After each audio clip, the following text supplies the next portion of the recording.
राधा कृष्ण को गोपनाथ श्याम कुंड राधा कुंड वृंदावन धाम की जय, नवदीप धाम की जय, गंगा माई की जय, जमुना माई की जय, द्वारका धाम की जय, स्वामी तो भक्तविंद की जय।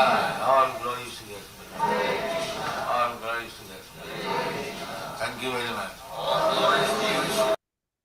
ಸೊ ಇದು ಪ್ರಭುಪಾದರ ಕೀರ್ತನೆ. ಎನಿವೆ, ಎಲ್ರಿಗೂ ಇಸ್ಕಾನ್ ಮಂಗಳೂರು ಅವರು ಆಯೋಜಿಸಿರುವಂತಹ 18 ದಿವಸಗಳಲ್ಲಿ ಭಗವದ್ಗೀತೆಯನ್ನು ಅರ್ಥ ಮಾಡಿಕೊಳ್ಳುವಂಥ ಇವತ್ತಿನ ಅಧ್ಯಾಯ 15 ಪುರುಷೋತ್ತಮ ಯೋಗ. ಈ ಅಧ್ಯಾಯಕ್ಕೆ, ಇವತ್ತಿನ ಕ್ಲಾಸಿಗೆ ತಮಗೆಲ್ಲರಿಗೂ ಸ್ವಾಗತ. ನಾವು ಪ್ರಾರ್ಥನೆಯೊಂದಿಗೆ ಈ ಕ್ಲಾಸನ್ನು ಸ್ಟಾರ್ಟ್ ಮಾಡೋಣ. ಓಂ ನಮೋ ಭಗವತೆ ವಾಸುದೇವಾಯ. ಓಂ ನಮೋ ಭಗವತೆ ವಾಸುದೇವಾಯ. ಓಂ ನಮೋ ಭಗವತೆ ವಾಸುದೇವಾಯ. ಓಂ ಅಜ್ಞಾನತಿಮಿರಾಂಧಸ್ಯ ಜ್ಞಾನಾಂಜನಶಲಾಕಯ ಚಕ್ಷುರುನ್ಮೀಲಿತಂ ಯೇನ ತಸ್ಮೈ ಶ್ರೀಗುರವೇ ನಮಃ. ಶ್ರೀಚೈತನ್ಯ ಮನೋಭೀಷ್ಟಂ ಸ್ಥಾಪಿತಂ ಯೇನ ಭೂತಲೆ ಸ್ವಯಂ ರೂಪ ಕದಾ ಮಹ್ಯಂ ದದಾತಿ ಸ್ವಪದಾಂತಿಕಂ. ವಂದೇಹಂ ಶ್ರೀಗುರೋ ಶ್ರೀಯುತಪದಕಮಲಂ ಶ್ರೀಗುರುನ್ ವೈಷ್ಣವಾಂಶ.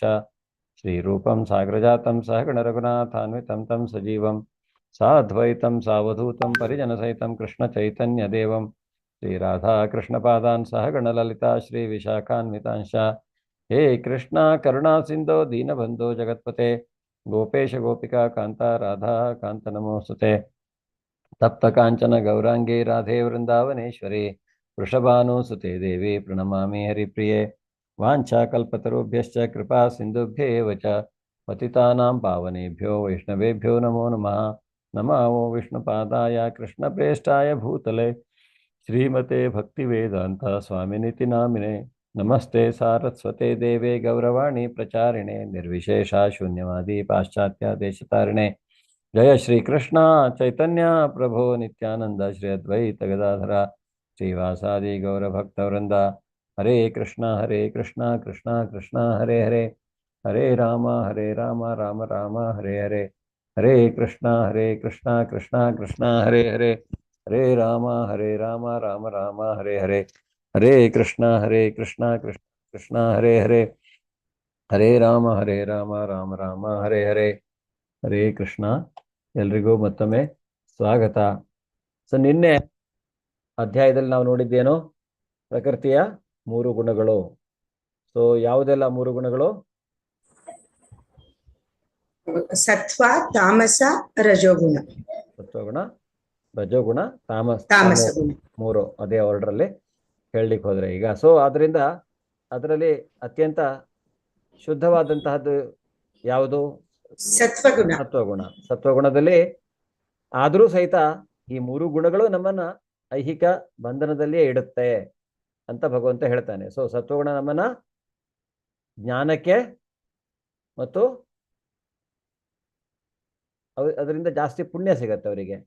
ಜ್ಞಾನ ಮತ್ತೆ ಸಂತೋಷ ಅದಕ್ಕೆ ಬಂಧನ ಮಾಡತ್ತೆ.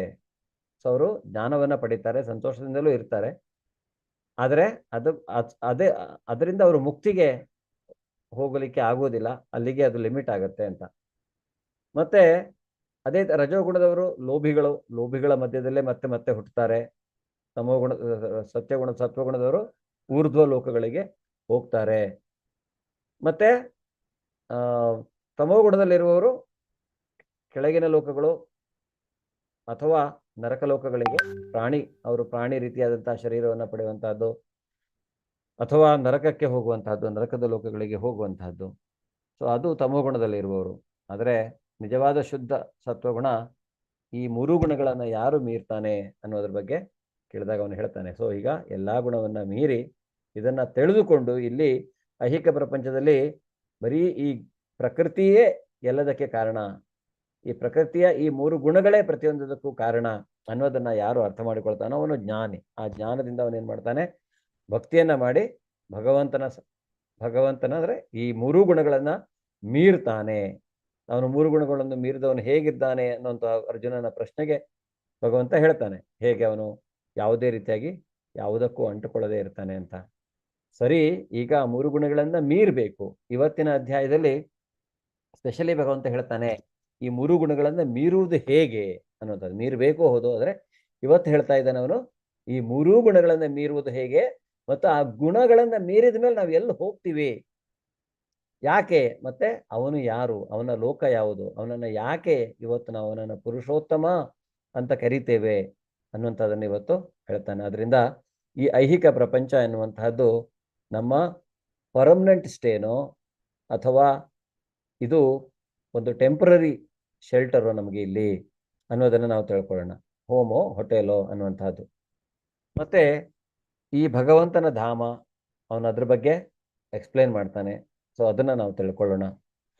ಸೊ ಎಲ್ಲವನ್ನ ಪಾಲಿಸುವವನು ನಾನು ಅನ್ನುವಂಥದ್ದನ್ನ ಭಗವಂತ ಹೇಳ್ತಾನೆ. ಆದ್ರಿಂದ ಜನರೆಲ್ಲ ಅವನಿಗೆ ಪುರುಷೋತ್ತಮ ಅಂತ ಹೇಳಿ ಕೊನೆಯದಾಗಿ 16ರಿಂದ 20 ಆ ಶ್ಲೋಕಗಳು ಮತ್ತೆ ವಾಪಸ್ ಭಗವದ್ಗೀತೆಯ ಒಂದು ಸಾರ ಅದರಲ್ಲಿ ಇರುತ್ತೆ.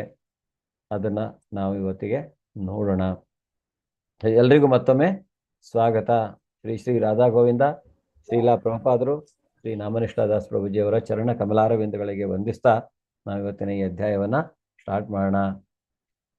ಶ್ರೀ ಭಗವಾನುವಾಚ ಊರ್ಧ್ವಮೂಲಂ ಅಧಃ ಶಾಖಂ ಅಶ್ವತ್ಥಂ ಪ್ರಾಹುರವ್ಯಯಂ ಛಂದಾಂಸಿ ಯಸ್ಯ ಪರ್ಣಾನಿ ಯಸ್ತಂ ವೇದ ಸ ವೇದವಿತ್.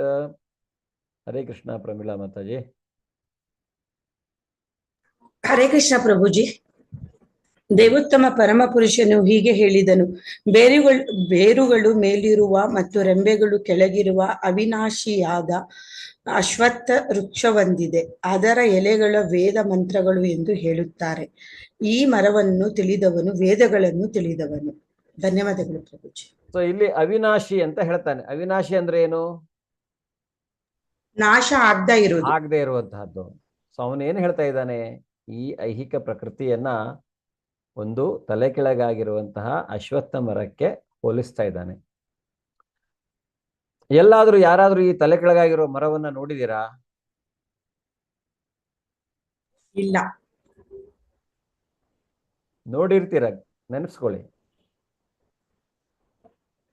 ಅಂದ್ರೆ ಬೇರು ಕೆಳಗಡೆನೆ ಇರುತ್ತಲ್ವಾ ಪ್ರಭುಜಿ, ಎಲೆಗಳು ರೆಂಬೆಗಳು ಮೇಲೇನೆ ಇರುತ್ತೆ.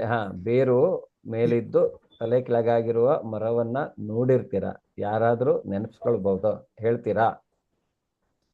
ನೀವು ನೋಡಿರ್ತೀರ, ಎಲ್ಲಾದ್ರೂ ನೋಡಿರ್ತೀರಿ. ನಾನು ಹೇಳಿದ್ಮೇಲೆ ಓ ಹೌದು ಅಂತೀರಾ.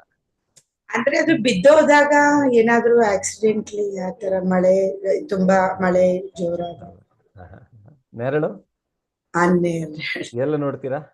ನೆರಳು ಎಲ್ಲಿ ನೋಡ್ತೀರಾ? ಎಸ್ಪೆಷಲಿ ನೆರಳು ಅನ್ನೋದಕ್ಕಿಂತ ಪ್ರತಿಬಿಂಬ ನೀರಿನಲ್ಲಿ ಹೇಗೆ ಕಾಣಿಸುತ್ತೆ ನಿಮಗೆ ಮರ? ದಡದಲ್ಲಿರೋ ಮರ ಅಲ್ವಾ? ತಲೆಕೆಳಗೆ ಕಾಣಿಸ್ತಲ್ಲ? ಕಾಣಿಸತ್ತಾ ಇಲ್ಲ? ಸೊ ಅದು ಅದು ಉಲ್ಟಾ ಕಂಡಾಗ, ಆದ್ರೆ ಅದು ನಿಜವಾದ ಮರನಾ? ಶಾಡೋ ಮಾತ್ರ, ಅದು ನಿಜ ಅಲ್ಲ. ಅದು ಸುಮ್ಮನೆ ಪ್ರತಿಬಿಂಬ ಅಷ್ಟೇ. ಪ್ರತಿಬಿಂಬ. ಅದು ಒಂದು ಭ್ರಮೆ, ಇಲ್ಯೂಷನ್. ಭ್ರಮೆ. ಅದು ಕೆಳಗಡೆ ನೀರಲ್ಲಿ ಕಾಣಿಸ್ತಾ ಇರುವಂತಹದ್ದು, ತಲೆ ಕೆಳಗಾಗಿರುವಂತಹ ಮರ, ಅದು ಭ್ರಮೆ, ಅದು ನಿಜವಾದ ಮರ ಅಲ್ಲ. ಸೊ ಅದರಿಂದ ಭಗವಂತ ಏನು ಹೇಳ್ತಾ ಇದ್ದಾನೆ, ಈ ಐಹಿಕ ಪ್ರಪಂಚದನ್ನ ಒಂದು ಭ್ರಮೆಗೆ ಹೋಲಿಸಿದ್ದಾನೆ. ಮತ್ತೆ ಈ ಐಹಿಕ ಪ್ರಪಂಚದ ಭ್ರಮೆಗೆ ಹೋಲಿಸಿ ನಿಜವಾದ ಮರ ಎಲ್ಲಿರ್ಬೋದು ಹಾಗಿದ್ರೆ? ಈ ನಿಜವಾದ ಮರ ಆಕ್ಚುಲಿ ಎಲ್ಲಿದೆ ಅನ್ನೋದನ್ನ ಅವನು ಹೇಳ್ತಾ ಇದ್ದಾನೆ. ಅದು ಆಧ್ಯಾತ್ಮಿಕ ಪ್ರಪಂಚದಲ್ಲಿದೆ ಅನ್ನೋದನ್ನ ಹೇಳ್ತಾನೆ. ಆಧ್ಯಾತ್ಮಿಕ ಪ್ರಪಂಚ ಅನ್ನೋದೇ ನಿಜವಾದ ಮರ. ಈ ಐಹಿಕ ಪ್ರಪಂಚ ಅನ್ನೋದೊಂದು ಭ್ರಮೆ ನಮಗೆ, ಅದು ನಿಜ ಅಲ್ಲ ಅನ್ನುವಂಥದ್ದನ್ನು ಅವನು ಇಲ್ಲಿ ಹೇಳ್ತಾನೆ. ಆದರೆ ಅವಿನಾಶಿ ಅಂತ ಹೇಳ್ತಾನೆ. ಈ ಅವಿನಾಶಿ ಅಂತ, ಇದು ನಾಶವಾಗದೇ ಇರುವಂತಹ ಒಂದು ಅಶ್ವತ್ಥ ಮರ ಅಂತ ಹೇಳ್ತಾನೆ. ಸೊ ಅದಕ್ಕೆ ಬಹಳ ರೆಂಬೆಗಳಿದ್ದಾವೆ, ಮತ್ತೆ ಎಲೆಗಳಿದ್ದಾವೆ. ಆ ಎಲೆಗಳನ್ನ ಅವನು ವೇದ ಮಂತ್ರಗಳಿಗೆ ಹೋಲಿಸ್ತಾನೆ. ಈ ವೇದ ಮಂತ್ರಗಳನ್ನ ತಿಳ್ಕೊಂಡು ನಾವೇನ್ ಮಾಡಬೇಕು? ಆ ಮರದಿಂದ ಈ ಮರ, ವೇದವನ್ನ ತಿಳ್ಕೊಂಡು ಬಿಟ್ರೆ ಆಗಿಲ್ಲ. ವೇದಗಳ ಹಿಂದಿನ ಉದ್ದೇಶ ಏನು ಅದನ್ನ ನಾವು ತಿಳ್ಕೊಳ್ಬೇಕು.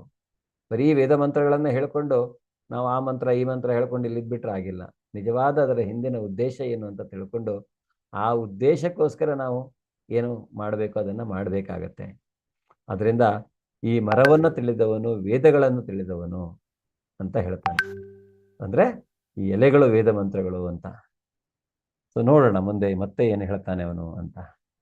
ಸೊ ಇಲ್ಲಿ ನೋಡ್ಬೋದು ನೀವು, ನಮ್ಮ ಡಿಸೈರ್, ಆಸೆ ಆಕಾಂಕ್ಷೆಗಳು ಈ ಕೆಳಗಡೆ ಆ ಮರದ ಉಲ್ಟಾ, ಅಂದ್ರೆ ಇದನ್ನೆಲ್ಲ ಮೀರಿ ನಾವು ಹೋದಾಗ ಭಗವಂತನ ಧಾಮ, ನೆಕ್ಸ್ಟ್ ಸಿಗೋದೇ ಭಗವಂತನ ಧಾಮ. ಸೊ ಇಲ್ಲೆಲ್ಲ ನೋಡ್ಬೋದು ಹೇಗಿದೆ ನಮ್ಮ ವೃಕ್ಷ, ಈ ಭೌತಿಕ ವೃಕ್ಷ ಅಥವಾ ಈ ಭ್ರಮೆಯ ಅಂದ್ರೆ ತಲೆ ಕೆಳಗಾಗಿರುವಂತಹ ವೃಕ್ಷ ಹೇಗಿದೆ ಅನ್ನುವಂಥದ್ದನ್ನ. ಸೊ ವೇದ ಮಂತ್ರಗಳಿದೆ, ನಮ್ಮ ಆಸೆಗಳಿದೆ. ಈ ಜೀವಿ ಅನ್ನುವಂಥವನು ಅಲ್ಲಿಂದ ಇಲ್ಲಿ, ಇಲ್ಲಿಂದ ಅಲ್ಲಿ ಹಾರ್ತಾ ಇರ್ತಾನೆ ಈ ಮರದಲ್ಲಿ ಕೊಂಬೆಗೆ. ಈ ಮರ ಅಷ್ಟು ವಿಸ್ತಾರವಾಗಿದೆ. ಅಧಶೋರ್ಧ್ವಂ ಪ್ರಸೃತಾಸ್ತಸ್ಯ ಶಾಖಾ ಗುಣ ಪ್ರವೃದ್ಧ ವಿಷಯ ಪ್ರವಾಲಾಹ ಅಧಶ್ಚ ಮೂಲಾನ್ಯನುಸಂತತಾನಿ ಕರ್ಮಾನುಬಂಧೀನಿ ಮನುಷ್ಯಲೋಕೆ. ಹರೇ ಕೃಷ್ಣ. ಯಾರು ಓದ್ತೀರಾ ನೆಕ್ಸ್ಟು? ಮಾತಾಜಿ ಓದಿದ್ದಾರೆ, ಯಾರು ಓದಲ್ವಾ? ಅವರಿಗೆ ಹೇಳ. ಓಕೆ, ಅಮಿತಾ ಮಾತಾಜಿ, ಗಾಯತ್ರಿ, ಒಬ್ರು ಅಮಿತಾ ಮಾತಾಜಿ ಓದಿ, ಆಮೇಲೆ ಗಾಯತ್ರಿ ಮಾತಾಜಿ ಓದಿ ನೆಕ್ಸ್ಟ್ ಶ್ಲೋಕ.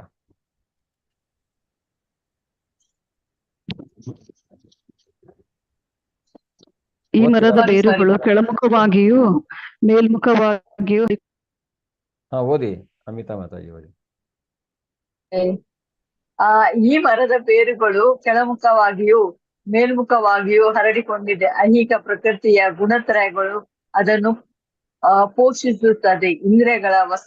ಇಂದ್ರಿಯಗಳ ವಸ್ತುಗಳ ಇದರ ಕುಡಿಗಳು. ಈ ಮರಕ್ಕೆ ಕೆಳಮುಖವಾದ ಬೇರುಗಳು ಉಂಟು. ಇವು ಮನುಷ್ಯ ಕುಲದ ಫಲಾಪೇಕ್ಷಿತ ಕರ್ಮಗಳೊಂದಿಗೆ ಬಂಧಿತವಾಗಿದೆ. ಹರೇ ಕೃಷ್ಣ. ಹರೇ ಕೃಷ್ಣ. ಓಕೆ, ಧನ್ಯವಾದಗಳು. ಸೊ ಇಲ್ಲಿ ಈ ಮರದ ಬಗ್ಗೆ ಭಗವಂತ ಏನ್ ಹೇಳ್ತಾ ಇದ್ದಾನೆ ಅಂದ್ರೆ, ಈ ಮರದ ಬೇರುಗಳು ಮೇಲಿಂದ ಕೆಳಗೆ ಬರ್ತಾ ಇದೆ ಅಂತ. ಈ ಬರೀ ಮೇಲಷ್ಟೇ ಹರಡ್ಕೊಂಡಿಲ್ಲ, ಅದು ಮೇಲಿಂದ ಕೆಳಗೂ ಬರ್ತಾ ಇದೆ ಆ ಬೇರು ಅನ್ನುವಂಥದ್ದು. ಮತ್ತೆ ಇದು ಮೇಲ್ಮುಖವಾಗಿ ಎಲ್ಲ ಕಡೆ ಹರಡ್ಕೊಂಡಿದೆ ಈ ಮರದ ಬೇರು. ಈ ಮರದ ಬೇರಿಗೆ ಪೋಷಣೆ ಯಾವ್ದು? ಈಗ ಯಾವ್ದಂದ್ರೆ ಒಂದು ಮರ ಚೆನ್ನಾಗಿ, ಗಿಡ ಚೆನ್ನಾಗಿ ಬೆಳಿಬೇಕಾದ್ರೆ ಬೇರಿಗೆ ನಾವು ನೀರು ಹಾಕ್ಬೇಕು ಅಲ್ವಾ? ಅದಕ್ಕೆ ಗೊಬ್ಬರ ಏನೋ ಹಾಕ್ತೇವೆ. ಸೊ ಆದ್ರೆ ಇಲ್ಲಿ ಅವನು ಹೇಳ್ತಾ ಇದ್ದಾನೆ, ಈ ಮರ ಏನಿದೆ ಇದಕ್ಕೆ ಪೋಷಿಸುವುದಕ್ಕಾಗಿ ನಾವು ಹಾಕುವಂತದ್ದು ಅಂದ್ರೆ ಇದಕ್ಕೆ ಬರೀ ಗುಣತ್ರಯಗಳು, ಸತ್ವಗುಣ, ರಜೋಗುಣ, ತಮೋಗುಣ ಅನ್ನುವಂಥದ್ದು ಈ ಮರವನ್ನ ಪೋಷಿಸ್ತಾ ಇದೆ. ಅದಕ್ಕೆ ಬೇಕಾಗಿರುವಂತಹ ಪೋಷಕಾಂಶ ಎಲ್ಲಿಂದ ಸಿಗ್ತಾ ಇದೆ? ಈ ಗುಣಗಳಿಂದ ಸಿಗ್ತಾ ಇದೆ ಅಂತ ಹೇಳ್ತಾನೆ. ಇಂದ್ರಿಯ ವಸ್ತುಗಳು ಇದರ ಕುಡಿಗಳು. ಇಂದ್ರಿಯ ವಸ್ತುಗಳಂದ್ರೆ ಏನು? ನಾವು ಫಲಾಪೇಕ್ಷಿತ ಕರ್ಮಗಳು, ಅದು ಇಂದ್ರಿಯ ವಸ್ತುಗಳು. ಫಲಾಪೇಕ್ಷಿತ ಕರ್ಮಗಳು ಇದರ ಕುಡಿಗಳು, ಅಂದ್ರೆ ಅದು ಚಿಗುರು ಬಿಡ್ತಾ ಇರುವಂತಹದ್ದು ಅಂತ. ಆಮೇಲೆ ಈ ಮರಕ್ಕೆ ಕೆಳಮುಖವಾದ ಬೇರುಗಳು ಉಂಟು. ಇನ್ನು ಇವು ಮನುಷ್ಯ ಕುಲದ ಫಲಾಪೇಕ್ಷಿತ ಕರ್ಮಗಳೊಂದಿಗೆ ಬಂದಿತ್ತು. ಈ ಕೆಲವು ಬೇರಿದೆ, ಕೆಳಮುಖವಾಗಿ ಬಂದಿರುವಂತಹ ಬೇರು ಫಲಾಪೇಕ್ಷಿತ ಕರ್ಮಗಳೊಂದಿಗೆ ಬಂಧಿತವಾಗಿವೆ. ಸೊ ಅದು ನಮ್ಮ ಫಲಾಪೇಕ್ಷಿತ ಕರ್ಮಗಳಿಗೆ ಸೂಚಿಸುತ್ತೆ ಅನ್ನುವಂತಹದ್ದು ಭಗವಂತ ಇಲ್ಲಿ ಅದ್ರ ಬಗ್ಗೆ ಹೇಳ್ತಾ ಇದ್ದಾನೆ. ಸೊ ಈ ಬೇರು ಅಷ್ಟು ಮೇಲೆ ಕೆಳಗೆ ಎಲ್ಲ ಹರಡ್ಕೊಂಡಿರುತ್ತೆ ಅನ್ನಂತ ಹೇಳ್ತಾನೆ. ನ ರೂಪಮಸ್ಯೇಹ ತಥೋಪಲಭ್ಯತೆ ನಾಂತೋ ನ ಚಾರ್ದಿನ್ ನ ಚ ಸಂಪ್ರತಿಷ್ಠ ಅಶ್ವತ್ಥಮೇನಂ ಸವಿರೂಢ ಮೂಲಂ ಅಸಂಗ ಶಸ್ತ್ರೇಣ ದೃಢೇನ ಚಿತ್ವಾ ತತಃ ಪದಂ ತತ್ಪರಿಮಾರ್ಗಿತವ್ಯಂ ಯಸ್ಮಿನ್ ಗತಾ ನ ನಿವರ್ತಂತಿ ಭೂಯಃ ತಮೇವ ಚಾದ್ಯಂ ಪುರುಷಂ ಪ್ರಪದ್ಯೆ ಯತಃ ಪ್ರವೃತ್ತಿ ಪ್ರಸೃತ ಪುರಾಣಿ. ಹರೇ ಕೃಷ್ಣ. ಹರೇ ಕೃಷ್ಣ ಪ್ರಭುಜಿ. ಅಲ್ಲ ಮಾತಾಜಿ ಈ ಓದ್ತಾರೆ ಮರದ- ಪ್ರಭುಜಿ, ಆಮೇಲೆ ನೀವು ಓದಿ. ಅವ್ರ ಬಾಬಾ ಅವಾಗ hand ಈ raise ಮರದ ಮಾಡಿದ್ರು. ನಿಜವಾದ ರೂಪವನ್ನು ಈ ಜಗತ್ತಿನಲ್ಲಿ ಕಾಣಲಾಗುವುದಿಲ್ಲ. ಅದರ ಅಂತ್ಯ, ಆದಿ ಅಥವಾ ಅಸ್ಥಿವಾರಗಳನ್ನು ಯಾರೂ ಅರ್ಥ ಮಾಡಿಕೊಳ್ಳಲಾರರು. ಆದರೆ ಮನುಷ್ಯನು ದೃಢ ಮನಸ್ಸಿನಿಂದ ಅನಾಸಕ್ತಿಯ ಶಸ್ತ್ರದಿಂದ ದೃಢವಾದ ಬೇರಿರುವ ಈ ಮರವನ್ನು ಕಡಿದು ಹಾಕಬೇಕು. ಅನಂತರ ಯಾವ ಸ್ಥಳಕ್ಕೆ ಒಮ್ಮೆ ಹೋದರೆ ಮತ್ತೆ ಹಿಂದಿರುಗಲಾಗುವುದಿಲ್ಲವೋ ಆ ಸ್ಥಳವನ್ನು ಹುಡುಕಬೇಕು. ಅಲ್ಲಿ ದೇವೋತ್ತಮ ಪರಮಪುರುಷನಿಗೆ ಶರಣಾಗಬೇಕು. ಅನಾದಿ ಕಾಲದಿಂದ ಎಲ್ಲವೂ ಅವನಿಂದಲೇ ಪ್ರಾರಂಭವಾಯಿತು, ಎಲ್ಲವೂ ಅವನಿಂದಲೇ ವಿಸ್ತಾರಗೊಂಡಿವೆ. ಹರೇ ಕೃಷ್ಣ. ಹರೇ ಕೃಷ್ಣ. ಸೊ ಇಲ್ಲಿ ಈ ಮರವನ್ನ ನಿಜವಾದ ರೂಪ ಈ ಐಹಿಕ ಪ್ರಪಂಚದಲ್ಲಿ ಕಾಣಲಿಕ್ಕೆ ಸಾಧ್ಯವಿಲ್ಲ ಅಂತ ಭಗವಂತ ಹೇಳ್ತಾನೆ. ಮತ್ತೆ ಈ ಮರದ ಅಂತ್ಯ, ಆದಿ ಅಥವಾ ಅಸ್ಥಿವಾರಗಳು ಇದನ್ನ ಅರ್ಥ ಮಾಡಿಕೊಳ್ಳಿಕ್ಕೆ ಯಾರಿಗೂ ಸಾಧ್ಯವಿಲ್ಲ. ಯಾಕೆಂದ್ರೆ ಅಷ್ಟು ಜಟಿಲವಾದದ್ದು ಇದು ಅರ್ಥ ಮಾಡ್ಕೊಳ್ಳಿಕ್ಕೆ. ಅಂದ್ರೆ ಯಾಕೆಂದ್ರೆ ಇದು ಫಲಾಪೇಕ್ಷಿತ ಕರ್ಮಗಳೊಂದಿಗೆ, ಗುಣತ್ರಯಗಳೊಂದಿಗೆ, ಮನುಷ್ಯನ ಸುಖ ದುಃಖಗಳ ಅದರ ಜೊತೆಗೆ ಅಂದ್ರೆ ಇದು ಬಂಧಿತವಾಗಿದೆ. ಅದರಿಂದ ಈ ಮರದ ಎಲ್ಲಿ ಹೋಗಿದೆ, ಎಷ್ಟು ವಿಶಾಲವಾಗಿದೆ, ಎಲ್ಲಿ ಯಾವ ರೀತಿಯಾಗಿ ಹರಡಿಕೊಂಡಿದೆ, ಅದನ್ನು ಅರ್ಥ ಮಾಡಿಕೊಳ್ಳುವುದು ಯಾರಿಗೂ ಸಾಧ್ಯವಿಲ್ಲ ಅಂತ ಹೇಳ್ತಾನೆ. ಆದರೆ ಮನುಷ್ಯನು ದೃಢ ಮನಸ್ಸಿನಿಂದ ಮಾತ್ರ, ಅನಾಸಕ್ತಿ ಎಂಬ ಶಸ್ತ್ರದಿಂದ ಮಾತ್ರ ಈ ಮರವನ್ನು ಕಡಿದು ಹಾಕಬಹುದು. ಈ ಮರ ಅಂದ್ರೆ ಈ ನಾನು ಒಬ್ಬ ಜೀವಿ ಈಗ ಆ ಮರವನ್ನ ಅಂದ್ರೆ ಪೋಷಿಸಲಿಕ್ಕೆ ಹೋಗೋ ಬದಲು ಅವನು ಹೇಳ್ತಾನೆ ಅನಾಸಕ್ತಿ, ಯಾವುದೇ ಐಹಿಕವಾಗಿ ಯಾವುದೇ ಕರ್ಮಗಳಿಗಾಗಲಿ ಅಥವಾ ಈ ಐಹಿಕ ಬದುಕಿನ ಕುರಿತಾಗಿ ಅವನು ಹೇಳ್ತಾ ಇರುವಂತಹದ್ದು ಏನಂದ್ರೆ ನಮಗೆ ಆಸಕ್ತಿ ಇರಬಾರ್ದು ಅದ್ರ ಮೇಲೆ.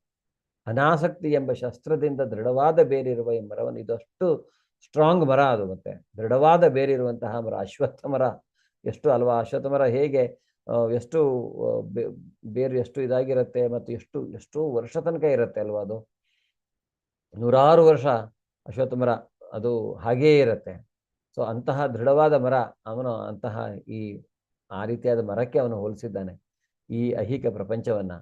ಯಾಕೆಂದ್ರೆ ಈ ಮರವನ್ನ ನಾವು ಕಡಿಲಿಕ್ಕೆ, ಈ ಐಹಿಕ ಪ್ರಪಂಚದಿಂದ ಬಿಡುಗಡೆಯನ್ನ ಪಡೆಯಲಿಕ್ಕೆ ಒಂದೇ ನಮಗೆ ಏನಂದ್ರೆ ಈ ಅನಾಸಕ್ತಿ ಎಂಬ ಶಸ್ತ್ರ. ಈ ಅನಾಸಕ್ತಿ ಯಾವುದಕ್ಕೂ ಇಲ್ಲಿ ನಾವು ಆಸಕ್ತಿ ಅಂದ್ರೆ ಏನು, ನಾವು ಅದಕ್ಕೆ ರಾಗ ಅಥವಾ ಪ್ರೀತಿ ಅಂತ ಜಾಸ್ತಿ ಈ ಐಹಿಕ ಬಂಧನಕ್ಕೆ ನಾವು ಜಾಸ್ತಿ ಅಂಟುಕೊಂಡಿರಬಾರದು. ಅನಾಸಕ್ತಿ ಎಂಬ ಶಸ್ತ್ರದಿಂದ ಈ ಮರವನ್ನ ಕಡಿಬೇಕು. ಆಮೇಲೆ ಅವನು ಹೇಳ್ತಾನೆ ಇದರ ನಂತರ ನಾವು ಎಲ್ಲಿಗೆ ಹೋಗ್ಬೇಕು ಅಲ್ಲಿಗೆ ಹೋಗಿ, ಯಾವ ಸ್ಥಳದಿಂದ ವಾಪಸ್ ಬರೋದಿಲ್ವ ಆ ರೀತಿಯಾದಂತಹ ಜಾಗಕ್ಕೆ ಹೋಗಿ ಭಗವಂತನಿಗೆ ಶರಣಾಗತರಾಗಿ ಭಕ್ತಿಯನ್ನ ಮಾಡಿಕೊಂಡು ಮತ್ತೆ ಮುಕ್ತಿಯನ್ನ ಪಡೆಯುವಂತಹದ್ದು ಇದು ಅವನು ಹೇಳ್ತಾನೆ. ಆದರೆ ಅಂದ್ರೆ ಎಷ್ಟು ಕಷ್ಟ ಈ ರೀತಿಯಾಗಿ ನಾವು ಈ ಶಸ್ತ್ರವನ್ನು ಅದಕ್ಕೆ ಒಂದೇ ದಾರಿ ನಮಗೇನಂದ್ರೆ ನಮ್ಮ ಮನಸ್ಸನ್ನ ಸರಿಯಾದ ರೀತಿಯಲ್ಲಿ ದೃಢಚಿತ್ತರಾಗುವಂತಹದ್ದು. ಆ ದೃಢಚಿತ್ತರಾಗುವುದೇ ಅನಾಸಕ್ತಿ. ಬೇರೆ ಲೌಕಿಕ ವಿಷಯಗಳಿಗೆ ನಾವು ಆಸಕ್ತಿಯನ್ನ ತೋರಿಸದೆ ಲೌಕಿಕ ವಿಷಯಗಳ ಮೇಲೆ ಹೆಚ್ಚು ಆಸಕ್ತಿಯನ್ನ ತೋರಿಸಬೇಕು. ಈ ಐಹಿಕ ವಸ್ತುಗಳಿಗೆ ಅನಾಸಕ್ತಿ ಇರಬೇಕು ಅನ್ನುವಂಥದ್ದನ್ನ ಇಲ್ಲಿ ಭಗವಂತ ಹೇಳ್ತಾನೆ. ಆ ರೀತಿಯಾಗಿ ಯಾಕೆ ಅಂದ್ರೆ ಅವನೇನು ಹೇಳ್ತಾ ಇದ್ದಾನೆ ಅಂದ್ರೆ ಅನಾದಿ ಕಾಲದಿಂದ ಎಲ್ಲವೂ ಅವನಿಂದಲೇ ಪ್ರಾರಂಭವಾಯಿತು ಮತ್ತು ಎಲ್ಲವೂ ಅವನಿಂದಲೇ ವಿಸ್ತಾರಗೊಂಡಿದೆ. ಸೊ ಅವನೇ ಎಲ್ಲದಕ್ಕೂ ಕಾರಣ. ಯಾಕೆಂದ್ರೆ ಅವನಿಗಿಂತ ಮೊದಲು ಯಾರೂ ಇಲ್ಲ. ಅವನೇ ಅವನಿಗೆ ಆದಿಯೇ ಇಲ್ಲದವನು ಅವನು. ಅವನ ಮೂಲವನ್ನ ಎಲ್ಲಿ ಹುಡುಕೋದು, ಭಗವಂತನ ಮೂಲವನ್ನ ನಾವು ಎಲ್ಲಿ ಹುಡುಕೋದು? ಆದಿಯೇ ಇಲ್ಲದವನು. ಅವನಿಗೇನಾದ್ರೂ ಒಂದು ಆದಿ ಅಂತ, ಸ್ಟಾರ್ಟಿಂಗ್ ಪಾಯಿಂಟ್ ಅಂತ ಭಗವಂತನಿಗೆ ಇದ್ದಿದ್ರೆ, ಈಗ ಬೇರೆ ಯಾರಿಗೇ ಇರಲಿ, ನೀವು ಬೇರೆ ಧರ್ಮಗಳನ್ನು ತೆಗೆದುಕೊಳ್ಳಿ. ಈಗ ಯೇಸು ಕ್ರಿಸ್ತ ಹುಟ್ಟಿದ್ದು ಆದಿ ಗೊತ್ತಿದೆ ನಮಗೆ, ಅಥವಾ ಬ್ರಹ್ಮ ಹುಟ್ಟಿರುವ ಆದಿ ಗೊತ್ತಿದೆ, ಅಥವಾ ಬೇರೆ ಇತರ ದೇವತೆಗಳು ನಮ್ಮಲ್ಲೇ ಆದ್ರು ಅವರ ಆದಿ ಎಲ್ಲಿಂದ ಆಗಿದೆ, ಹೇಗಾಗಿದೆ ಅನ್ನೋದು ಗೊತ್ತಿದೆ. ಅಥವಾ ಈ ಬೇರೆ ಇತರ ಧರ್ಮಗಳಿಗೆ ಯಾವುದನ್ನು ನೋಡಿ ಅದಕ್ಕೆ ನಮಗೆ ಆದಿ ಗೊತ್ತಿದೆ. ಆದರೆ ಈ ಸನಾತನ ಧರ್ಮದಲ್ಲಿ ನಮಗೆ ಆದಿಯೇ ಗೊತ್ತಿಲ್ಲ. ಮತ್ತೆ ಈ ಕೃಷ್ಣನ ಏನು ಭಗವದ್ಗೀತೆಯಲ್ಲಿ ನಮಗೆ ಈ ಜ್ಞಾನವನ್ನು ಅವನು ಕೊಡದೇ ಇದ್ರೆ ನಮಗೂ ಗೊತ್ತಾಗೋದಿಲ್ಲ ಆಗಿತ್ತು. ಏನು ನಮ್ಮ ನಿಜವಾದ ಧರ್ಮ ಅಂದ್ರೆ ಏನು, ನಿಜವಾದ ಈ ಭಗವಂತನ ಕುರಿತಾಗಿ ನಾವು ಇಷ್ಟೊಂದನ್ನೆಲ್ಲ ಅರ್ಥ ಮಾಡಿಕೊಳ್ಳುವುದು ಬಹಳ ಕಷ್ಟ ಆಗಿತ್ತು ಅಲ್ವಾ. ಅದರಿಂದ ಈ ವ್ಯಾಸರು ಇದನ್ನು ನಮಗೆ ಕೊಟ್ಟಿರ್ತಾರೆ. ಅದರಿಂದ ಇಲ್ಲಿ ಅವನು ಹೇಳುವಂತ ಏನಂದ್ರೆ ಅನಾದಿ ಕಾಲದಿಂದ ಭಗವಂತ ಅನಾದಿ ಅನ್ನೋದನ್ನು ನಾವು ಮತ್ತೆ ಇಲ್ಲಿ ತಿಳ್ಕೊಳ್ಬಹುದು. ಮತ್ತೆ ಎಲ್ಲವೂ ಅವನಿಂದಲೇ ಪ್ರಾರಂಭಗೊಂಡಿವೆ, ಎಲ್ಲವೂ ಅವನಿಂದಲೇ ವಿಸ್ತಾರಗೊಂಡಿವೆ. ಯಾಕೆಂದ್ರೆ ಅವನು ಮಹತ್ತತ್ವ, ಅವನ ಉಸಿರಾಟ ಪ್ರಕ್ರಿಯೆಯಿಂದ ಲೋಕಗಳೆಲ್ಲ ಹುಟ್ಟುಕೊಂಡ್ರೆ ಗರ್ಭೋದಕಶಾಹಿ ವಿಷ್ಣುವಾಗಿ ಆ ಲೋಕವನ್ನ ಪ್ರವೇಶಿಸಿ ಅವರು ಅದರ ಪಥದಲ್ಲಿ ಇರುವಾಗ ಅವನು ನೋಡ್ಕೊಳ್ತಾನೆ ಅಂತ ಮುಂದೆ ಹೇಳ್ತಾನೆ. ಸೊ ಆ ರೀತಿಯಾಗಿ ಆಮೇಲೆ ಮತ್ತೆ ಪರಮಾತ್ಮನಾಗಿ ಹೇಗೆ ಪ್ರತಿಯೊಂದು ಜೀವಿಯ ಹೃದಯವನ್ನು ಅವನು ಪ್ರವೇಶಿಸ್ತಾನೆ. ಸೊ ಅವನಿಗೆ ಅವನ ಸೃಷ್ಟಿಯನ್ನ ಪಾಲಿಸ್ಲಿಕ್ಕೋಸ್ಕರ ಅವನು ಎಲ್ಲ ವ್ಯವಸ್ಥೆಯನ್ನು ಮಾಡಿದ್ದಾನೆ. ಆದರೆ ನಾವು ಅದನ್ನು ನೋಡದೆ ನಾವೇ ಎಲ್ಲದಕ್ಕೂ ಕಾರಣ, ಸುಮ್ಮನೆ ಆಗ್ಬಿಟ್ಟಿದೆ ಎಲ್ಲ ಅಂತ ತಿಳ್ಕೊಳ್ತೇವೆ. ಸುಮ್ಮನೆ ಯಾವುದೂ ಆಗಲಿಕ್ಕೆ ಸಾಧ್ಯವಿಲ್ಲ. ಏನಾದರೂ ಒಂದು ವಸ್ತು ಅಥವಾ ಏನಾದರೂ ಒಂದು ಸೃಷ್ಟಿ ಆಗಿದೆ ಅಂದರೆ ಅದರ ಹಿಂದೆ ಒಂದು ಸೃಷ್ಟಿಕರ್ತ ಬೇಕೇ ಬೇಕು. ಅದನ್ನು ಅವನೇನು ಹೇಳ್ತಾ ಇದ್ದಾನೆ, ಎಲ್ಲವೂ ಅವನಿಂದಲೇ ಪ್ರಾರಂಭವಾಯಿತು ಅನ್ನೋದನ್ನು ಹೇಳ್ತಾನೆ. ಈಗ ಅವನ ಲೋಕ ನ ತದ್ಭಾಸಯತೆ ಸೂರ್ಯೋ ನ ಶಶಾಂಕೋ ನ ಪಾವಕಃ ಯದ್ಗತಾನ ನಿವರ್ತಂತೆ ತದ್ದಾಮ ಪರಮಂ ಮಮ. ಹರೇ ಕೃಷ್ಣ ಪ್ರಭುಜಿ, ರಾಜಶೇಖರ್ ಪ್ರಭುಜಿ ಓದಿ. ಹರೇ ಕೃಷ್ಣ ಪ್ರಭುಜಿ. ಹರೇ ಕೃಷ್ಣ. ನನ್ನ ಆ ಪರಮಧಾಮವನ್ನು ಸೂರ್ಯ ಚಂದ್ರರಾಗಲಿ ಅಗ್ನಿ ವಿದ್ಯುಚ್ಛಕ್ತಿಗಳಾಗಲಿ ಬೆಳಗುವುದಿಲ್ಲ. ಅದನ್ನು ತಲುಪಿದವರು ಈ ಐಹಿಕ ಜಗತ್ತನ್ನೇ ಮತ್ತೆ ಬರುವುದೇ ಇಲ್ಲ. ಐಹಿಕ ಜಗತ್ತಿಗೆ ಮತ್ತೆ ಬರುವುದಿಲ್ಲ. ಸೊ ಈಗ ಈ ಐಹಿಕ ಜಗತ್ತು ಅನ್ನುವಂತಹದ್ದು ನಾನು ಹೋಮೋ ಹೋಟೆಲೋ ಅಂತ ಹೇಳಿದ್ದೆ. ಈ ಐಹಿಕ ಪ್ರಪಂಚ ಅನ್ನುವಂತಹದ್ದು ನಮ್ಮ ಶಾಶ್ವತ ಮನೆ ಅಲ್ಲ. ನಮ್ಮ ಶಾಶ್ವತವಾದ ಮನೆ ಎಲ್ಲಿದೆ? ತದ್ದಾಮ ಪರಮಂಬಮ. ಆ ಒಂದು ಧಾಮವಿದೆ ಅಲ್ಲಿ. ಇಲ್ಲಿ ನಮಗೆ ಸೂರ್ಯಚಂದ್ರರ ಬೆಳಕು ಬೇಕು. ಸೂರ್ಯಚಂದ್ರರು ಇಲ್ಲ ಅಂದ್ರೆ ಈ ಐಹಿಕ ಪ್ರಪಂಚದಲ್ಲಿ ಏನೂ ನಡಲಿಕ್ಕೆ ಸಾಧ್ಯವಿಲ್ಲ. ಆದರೆ ಆಧ್ಯಾತ್ಮಿಕ ಪ್ರಪಂಚ ಹಾಗಲ್ಲ. ಆಧ್ಯಾತ್ಮಿಕ ಪ್ರಪಂಚ ಅಥವಾ ನಾವು ಸ್ಪಿರಿಚುವಲ್ ವರ್ಲ್ಡ್ ಅಲ್ಲಿ ಯಾವುದೇ ರೀತಿಯಾದಂತಹ ಕೃತಕ ಸೂರ್ಯ ಚಂದ್ರರು ಇಲ್ಲ. ಅದು ಸ್ವಯಂ ಪ್ರಭೆಯಿಂದ ಬೆಳಗತ್ತೆ. ಆ ಪ್ರಭೆಗೆ ಮೂಲ ಯಾರು? ಆ ಸ್ವಯಂ ಪ್ರಭೆಗೆ ಮೂಲ ಯಾರು? ಆ ಪ್ರಭೆಯ ಮೂಲ ಯಾವುದು?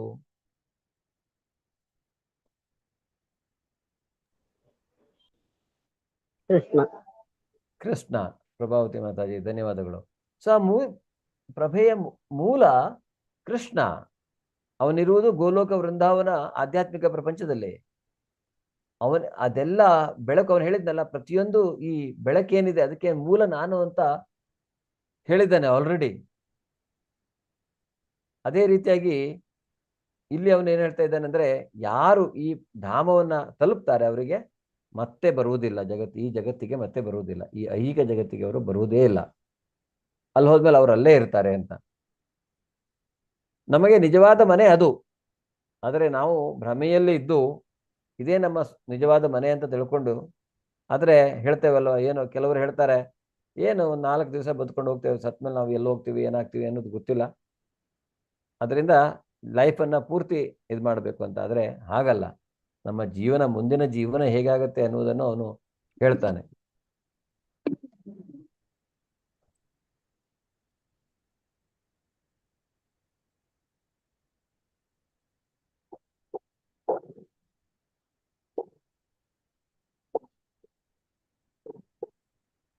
ಸೊ ಇದು ನಮ್ಮ ಆಧ್ಯಾತ್ಮಿಕ ಪ್ರಪಂಚ, ಮತ್ತೆ ಇದು ಭೌತಿಕ ಪ್ರಪಂಚ. ಸೊ ಆಧ್ಯಾತ್ಮಿಕ ಪ್ರಪಂಚ ಹೇಗಿದೆ? ಇಲ್ಲಿ ಗೋಲೋಕ, ಭಗವಂತ ಕೃಷ್ಣನ ವಾಸಸ್ಥಾನ. ಮತ್ತೆ ಕೇಳಿಸ್ತಾ ಇದೆಯಾ ಎಲ್ರಿಗೂ? ಸ್ವಲ್ಪ PPT ಫ್ರೀಸ್ ಆಗ್ತಾ ಇತ್ತು. ಕೇಳಿಸ್ತಿದೆ ಪ್ರಭುಜಿ. ಓಕೆ, ಧನ್ಯವಾದಗಳು. ಸೊ ಇಲ್ಲಿ ಇದು ನಮ್ಮ ಕತ್ತಲ ಲೋಕ, ಭೌತಿಕ ಪ್ರಪಂಚ. ಇದು ಅತ್ಯಂತ, ಅಂದರೆ ಇದೆಲ್ಲದೂ ಸ್ವಯಂ ಪ್ರಭೆಯಿಂದ ಬೆಳಗುವಂತಹದ್ದು. ಸೊ ಇದನ್ನು ನೀವು ನೋಡ್ಬೋದು ಇಲ್ಲಿ. ಮಮೈವಾಂಶೋ ಜೀವಲೋಕೆ ಜೀವಭೂತ ಸನಾತನಃ ಮನಃಷ್ಟ್ಯಾಣಿ ಇಂದ್ರಿಯಾಣಿ ಪ್ರಕೃತಿಸ್ಥಾನಿ ಕರ್ಷತಿ. ಹರೇ ಕೃಷ್ಣ. ಗಾಯತ್ರಿ ಮಾತಾಜಿ. ಹರೇ ಕೃಷ್ಣ ಪ್ರಭುಜಿ. ಹರೇ ಕೃಷ್ಣ. ಈ ಈ ಬದ್ಧ ಜಗತ್ತಿನಲ್ಲಿರುವ ಜೀವಿಗಳು ನನ್ನ ನಿತ್ಯವಾದ ಸಣ್ಣ ಸಣ್ಣ ಭಾಗಗಳು. ಬದ್ಧ ಜೀವನದಿಂದ ಅವರು ಮನಸ್ಸು ಸೇರಿದಂತೆ 6 ಇಂದ್ರಿಯಗಳೊಡನೆ ಬಹುವಾಗಿ ಕಷ್ಟಪಡುತ್ತಾರೆ. ಹರೇ ಕೃಷ್ಣ ಪ್ರಭು. ಮಮೇವಾಂಶೋ ಜೀವಲೋಕೆ ಜೀವಭೂತ ಸನಾತನಃ ಅಂದ್ರೆ ಈ ಜೀವಿಗಳೆಲ್ಲ ಹೇಗೆ ನೋಡಿ, ಹೇಗೆ ಒಂದು ಬೆಂಕಿಯಿಂದ ಬಂದ ಕಿಡಿಗಳ ತರ ನಾವೆಲ್ಲ ಭಗವಂತನಿಂದ ಬಂದಂತಹ ಒಂದು ಸಣ್ಣ ಸಣ್ಣ ಭಾಗಗಳು, ನಿತ್ಯವಾದ ಸಣ್ಣ ಸಣ್ಣ ಭಾಗಗಳು. ಅದು ಅನಿತ್ಯ ಅಲ್ಲ. ನಿತ್ಯ ಅಂದ್ರೆ ಏನು? ನಿತ್ಯ ಅಂದ್ರೆ ಶಾಶ್ವತ, ಯಾವಾಗಲೂ ಇರುವಂತಹದ್ದು. ಅದರಿಂದ ಈ ಜೀವಿ ಭಗವಂತನಿಂದ ಒಮ್ಮೆ ಬಂದ ಮೇಲೆ ನಾವೆಲ್ಲ ಯಾವಾಗಲೂ ಎಕ್ಸಿಸ್ಟ್ ಆಗೇ ಇರೋರು. ನಮಗೆ ಮತ್ತೆ ಅಂದ್ರೆ ಅಂತ್ಯ ಅನ್ನೋದು ಇಲ್ಲ ಇಲ್ಲಿ. ಯಾಕೆಂದ್ರೆ ಒಂದೇ ನಾವು ಐಹಿಕ ಪ್ರಪಂಚದಲ್ಲಿ ಇರಬೇಕು, ಇಲ್ಲ ನಾವು ಆಧ್ಯಾತ್ಮಿಕ ಪ್ರಪಂಚಕ್ಕೆ ಹೋಗಬೇಕು. ಆದ್ರೆ ಐಹಿಕ ಪ್ರಪಂಚ ಕತ್ತಲು, ಇಲ್ಲಿ ಬೆಳಕಿಲ್ಲ. ನಾವು ತಿಳ್ಕೊಳ್ಬೋದು ಒಂದು ಕ್ಷಣ ನಮಗೇನೋ ಸುಖ ಸಿಕ್ಕತ್ತೆ ಅಂತ, ಆದರೆ ಯಾವುದು ಪರ್ಮನೆಂಟ್ ಅಲ್ಲ ಇಲ್ಲಿ. ಆದರೆ ಆಧ್ಯಾತ್ಮಿಕ ಪ್ರಪಂಚದಲ್ಲಿ ನಾವು ಒಂದ್ಸಲ ಹೋದಾಗ ಅದು ಪೂರ್ತಿಯಾಗಿ ಪರ್ಮನೆಂಟ್, ನಮಗೆ ಆಧ್ಯಾತ್ಮಿಕ ಶರೀರವೂ ಸಿಗತ್ತೆ ಅಲ್ಲಿ. ಅದರಿಂದ ಭಗವಂತ ಏನ್ ಹೇಳ್ತಾ ಇದ್ದಾನೆ ಅಂದ್ರೆ, ಈ ನಾವೆಲ್ಲ ಭಗವಂತನಿಂದ ಪ್ರತ್ಯೇಕಗೊಂಡ ವಿಭಿನ್ನ ಅಂಶಗಳು. ಇಲ್ಲಿ ನಮಗೆ ಏನಾಗತ್ತೆ, 6 ಇಂದ್ರಿಯಗಳು ಬಗ್ಗೆ ಹೇಳ್ತಾನೆ. ಮನಸ್ಸು ಸೇರಿದಂತೆ 6 ಇಂದ್ರಿಯಗಳು. ಅದರಿಂದ ಮನಸ್ಸನ್ನು ನಾವು ಅಂತರೇಂದ್ರಿಯ ಅಂತ ಹೇಳ್ತೇವೆ. 5 ಪಂಚೇಂದ್ರಿಯಗಳು ನಿಮಗೆ ಗೊತ್ತಿದೆ. ಸೊ ಆ ರೀತಿಯಾದ 5 ಇಂದ್ರಿಯ ಮತ್ತು ಮನಸ್ಸು ಸೇರಿ 6 ಇಂದ್ರಿಯಗಳ ಜೊತೆಗೆ ಅವನು ಬಹುವಾಗಿ ಕಷ್ಟಪಡ್ತಾನೆ. ಇಲ್ಲಿ ಕಷ್ಟಪಡೋದೇ, ನಾವು ಯಾರೂ ಸುಖ ಪಡುವುದಿಲ್ಲ ಐಹಿಕ ಪ್ರಪಂಚದಲ್ಲಿ ಅನ್ನೋದನ್ನ ಭಗವಂತನ ಇಲ್ಲಿ ಹೇಳಿದ್ದಾನೆ. ಒಂದು ಸೆಕೆಂಡ್.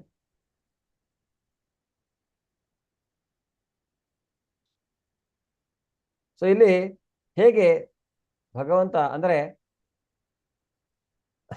ಬದ್ಧ ಜೀವನದಲ್ಲಿ ವ್ಯಕ್ತಿತ್ವವನ್ನ ಯಾರು ಹೇಗೆ ನಾವು ಇಲ್ಲಿ ಪಡೆಯುತ್ತೇವೆ, ಮತ್ತು ಮುಕ್ತ ಸ್ಥಿತಿಯಲ್ಲಿ ಯಾವಾಗ ನಾವು ಆಧ್ಯಾತ್ಮಿಕ ಸ್ಥಿತಿಗೆ ಹೋಗ್ತೇವೆ, ಭಗವಂತನ ಜೊತೆಗೆ ನಾವು ಒಂದಾಗುವುದಿಲ್ಲ, ಮತ್ತೆ ಅವನಿಂದ ನಾವು ವಿಭಿನ್ನ ಅಂಶವಾಗಿರೋದ್ರಿಂದ ನಾವು ಹೀಗೆ ಇರ್ತೇವೆ, ಬೇರೆಯಾಗಿಯೇ ನಾವು ಇರ್ತೇವೆ. ಕೆಲವರು ಹೇಳ್ತಾರೆ, ಇಲ್ಲ ನಾನು ಪರಮಾತ್ಮನ ಅಂದ್ರೆ ಐಕ್ಯನಾಗುವುದು ಅಂತ. ಐಕ್ಯ ಅಂತ ಅಲ್ಲ. ಈಗ ಬ್ರಹ್ಮನ್ ಹಂತಕ್ಕೆ ಹೋದ್ರೆ ಪರಮಾತ್ಮ ಆತ್ಮ ನಾವೇನ್ ಹೇಳ್ತೇವೆ ಸಚ್ಚಿದಾನಂದ ಇಬ್ರು ಅದು ಭಗವಂತನ ಗುಣಲಕ್ಷಣಗಳನ್ನ ಪಡೆಯುತ್ತೆ ಅಂತ.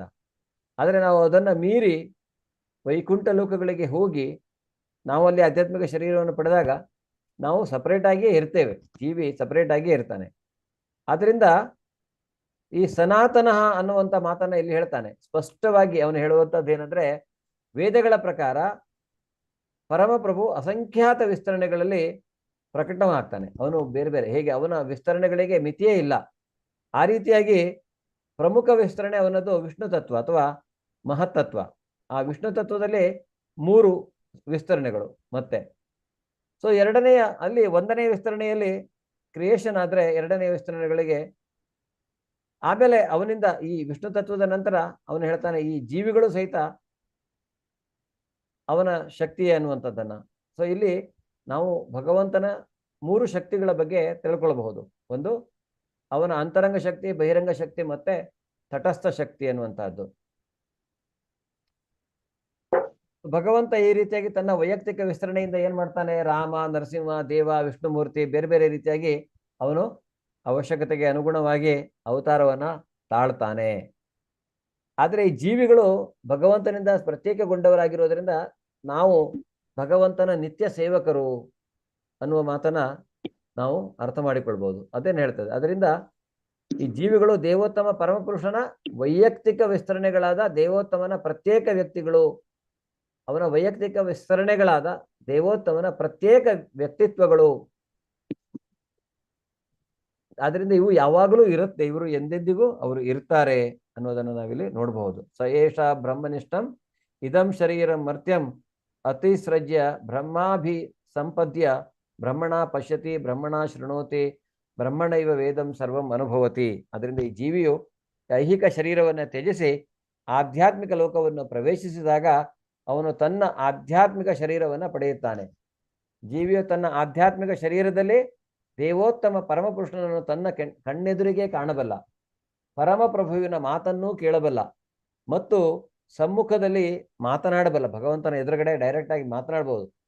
ಪರಮಪುರುಷನನ್ನು ಅವನಿರುವಂತೆಯೇ ಅರ್ಥ ಮಾಡಿಕೊಳ್ಳಬಲ್ಲ. ಯಾವಾಗ ನಾವು ಆಧ್ಯಾತ್ಮಿಕ ಪ್ರಪಂಚಕ್ಕೆ ಹೋಗ್ತೇವೆ ಆಗ ಅದನ್ನ ಸ್ಮೃತಿಯಿಂದ ನಾವು ತಿಳ್ಕೊಳ್ಬಹುದು. ವಸಂತಿ ಯತ್ರ ಪುರುಷಾಹ ಸರ್ವೇ ವೈಕುಂಠ ಮೂರ್ತಯ ಅಂತ ಹೇಳ್ತಾರೆ. ಏನು, ಆಧ್ಯಾತ್ಮಿಕ ಲೋಕಗಳಲ್ಲಿ ದೇವೋತ್ಮ ಪರಮಪುರುಷನ ಲಕ್ಷಣಗಳಂತೆಯೇ ಲಕ್ಷಣಗಳಿರುವ ದೇಹಗಳಲ್ಲಿ ಪ್ರತಿಯೊಬ್ಬನೂ ವಾಸಿಸುತ್ತಾನೆ. ಆಧ್ಯಾತ್ಮಿಕ ಪ್ರಪಂಚ ಶಾಸ್ತ್ರ ಹೇಳುತ್ತೆ ಅದನ್ನ. ದೇಹದ ರಚನೆಯ ಮಟ್ಟಿಗೆ ವಿಭಿನ್ನ ಅಂಶಗಳಾದ ಜೀವಿಗಳಿಗೂ ಅಥವಾ ವಿಷ್ಣು ಮೂರ್ತಿಗೂ ವಿಸ್ತರಣೆಗಳಿಗೂ ವ್ಯತ್ಯಾಸವಿಲ್ಲ. ಆದರೆ ಎಂದರೆ ಮುಕ್ತಿ ದೊರೆತಾಗ ದೇವೋತ್ತಮ ಪರಮಪುರುಷನ ಕೃಪೆಯಿಂದ ಜೀವಿಯು ಒಂದು ಆಧ್ಯಾತ್ಮಿಕ ಶರೀರವನ್ನ ಪಡೆಯುತ್ತಾನೆ ಅನ್ನೋದು ಮಾತನ್ನು ನಾವಿಲ್ಲಿ ನೋಡೋದು. ಅದರಿಂದ ಭಗವಂತ ಹೇಳ್ತಾನೆ, ನಾವೆಲ್ಲ ಅವನ ಅಂಶಗಳು. ಮಮೇವಾಂಶೇ ಜೀವಭೂತ ಜೀವ ಅನ್ನೋದನ್ನ ಇಲ್ಲಿ ಹೇಳ್ತಾನೆ. ಮಮೇವಾಂಶೇ ಜೀವಲೋಕೆ ಜೀವಭೂತ ಸನಾತನಃ. ಶರೀರಂ ಯದವಾಪ್ನೋತಿ ಯಚ್ಚಾಪ್ಯುತ್ಕ್ರಾಮತೀಶ್ವರಃ ಗೃಹೀತ್ವೈತಾನಿ ಸಂಯಾತಿ ವಾಯುರ್ಗಂಧಾನಿ ವಾಶಯಾತ್. ಹರೇ ಕೃಷ್ಣ. ಪ್ರಮೀಳಾ ಮಾತಾಜಿ, ಅಮಿತಾ ಸನಿಲ್ ಮಾತಾಜಿ. ಹರೇ ಕೃಷ್ಣ ಪ್ರಭುಜಿ. ಗಾಳಿಯು ಗಂಧವನ್ನು ಒಯ್ಯುವಂತೆ ಐಹಿಕ ಜಗತ್ತಿನಲ್ಲಿ ಜೀವಿಯು ತನ್ನ ಜೀವನದ ವಿವಿಧ ಕಲ್ಪನೆಗಳನ್ನು ಒಂದು ದೇಹದಿಂದ ಮತ್ತೊಂದು ದೇಹಕ್ಕೆ ಒಯ್ಯುತ್ತಾನೆ. ಹೀಗೆ ಅವನು ಒಂದು ಬಗೆಯ ದೇಹವನ್ನು ಪಡೆಯುತ್ತಾನೆ, ಮತ್ತೊಂದು ದೇಹವನ್ನು ಪಡೆಯಲು ಮೊದಲಿನ ದೇಹವನ್ನು ಬಿಡುತ್ತಾನೆ.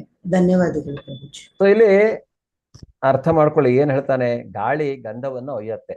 ಹೌದಾ ಅಲ್ಲ? ಗಂಧ ಅಂದ್ರೆ ಏನು? ಒಳ್ಳೆ ಪರಿಮಳ ಇರೋದು, ಸುವಾಸನೆ ಭರಿತ. ವಾಸನೆ, ಗಂಧ ಸುವಾಸನೆ ಅಂತ ನೀವು ಹೇಳ್ತೀರಾ, ಒಳ್ಳೇದು. ಅದೇ ಗಾಳಿ ಯಾವ್ದಾದ್ರು ಒಂದು ಗಟರ್ ಪಕ್ಕದಲ್ಲಿ ಬೀಸಿದಾಗ ನಿಮಗೆ ಸುವಾಸನೆ ಬರುತ್ತಾ? ಆವಾಗ ಏನು ಬರುತ್ತೆ? ದುರ್ಗಂಧ, ಅಂದ್ರೆ ಕೆಟ್ಟ ವಾಸನೆ, ದುರ್ವಾಸನೆ ಬರುತ್ತೆ.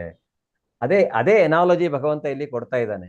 ಏನು, ಯಾವಾಗ ನಾವು ಈ ಗಾಳಿ ಹೇಗೆ ವಾಸನೆಯನ್ನ ಕೊಂಡೊಯ್ಯತ್ತೋ, ಗಂಧ ಅಂದ್ರೆ ನಾವು ವಾಸನೆ, ಸುವಾಸನೆ ಅಂತ ಇಟ್ಕೊಳ್ಳೋಣ. ಒಳ್ಳೇದು ಸುವಾಸನೆಯನ್ನೇ ತೆಗೆದುಕೊಂಡು ಹೋದ್ರೆ ಯಾವಾಗಲೂ. ಆದರೆ ಈ ಐಹಿಕ ಜಗತ್ತಿನಲ್ಲಿ ಜೀವಿಯು ತನ್ನ ಜೀವನದ ವಿವಿಧ ಕಲ್ಪನೆಗಳನ್ನು ಒಂದು ದೇಹದಿಂದ ಮತ್ತೊಂದು ದೇಹಕ್ಕೆ ಒಯ್ಯುತ್ತಾನೆ. ಹೇಗೆ ಗಾಳಿ ಗಂಧವನ್ನು ತೆಗೆದುಕೊಂಡು ಹೋಗುತ್ತೋ ಆ ರೀತಿಯಾಗಿ ಜೀವಿ ತನ್ನ ಕಲ್ಪನೆಗಳನ್ನ, ಏನು, ವಿವಿಧ ಕಲ್ಪನೆಗಳನ್ನ ತೆಗೆದುಕೊಂಡು ಹೋಗ್ತಾನೆ ಇನ್ನೊಂದು ಶರೀರಕ್ಕೆ ಅನ್ನೋದನ್ನ. ಅದರಿಂದ ಯಾರಿಗಾದರೂ ಪ್ರಶ್ನೆ ಇದ್ರೆ ನಮಗೆ ಪುನರ್ಜನ್ಮ ಇದೆಯಾ ಇಲ್ವಾ, ಈ ಶ್ಲೋಕದ ಅರ್ಥವನ್ನು ಸರಿಯಾಗಿ ಅರ್ಥ ಮಾಡ್ಕೊಳ್ಬೇಕು. ಯಾವುದೇ ರೀತಿಯಾದಂಥ ಒಂದು ಸಂಶಯ ಬೇಡ. ಆತ್ಮಕ್ಕೆ ಒಂದು ಶರೀರದಿಂದ ಇನ್ನೊಂದು ಶರೀರಕ್ಕೆ ಅದು ಹೋಗ್ಲೇಬೇಕು. ನಾವು ಹೇಗೆ ಬಟ್ಟೆ ಚೇಂಜ್ ಮಾಡ್ತೇವೋ ಅದೇ ಥರ ಆತ್ಮ ಶರೀರ ಚೇಂಜ್ ಮಾಡೇ ಮಾಡತ್ತೆ. ಅದರಿಂದ ನಮಗೆ ಇನ್ನೊಂದು ಜನ್ಮ ಅನ್ನೋದು ಇದ್ದೇ ಇರುತ್ತೆ.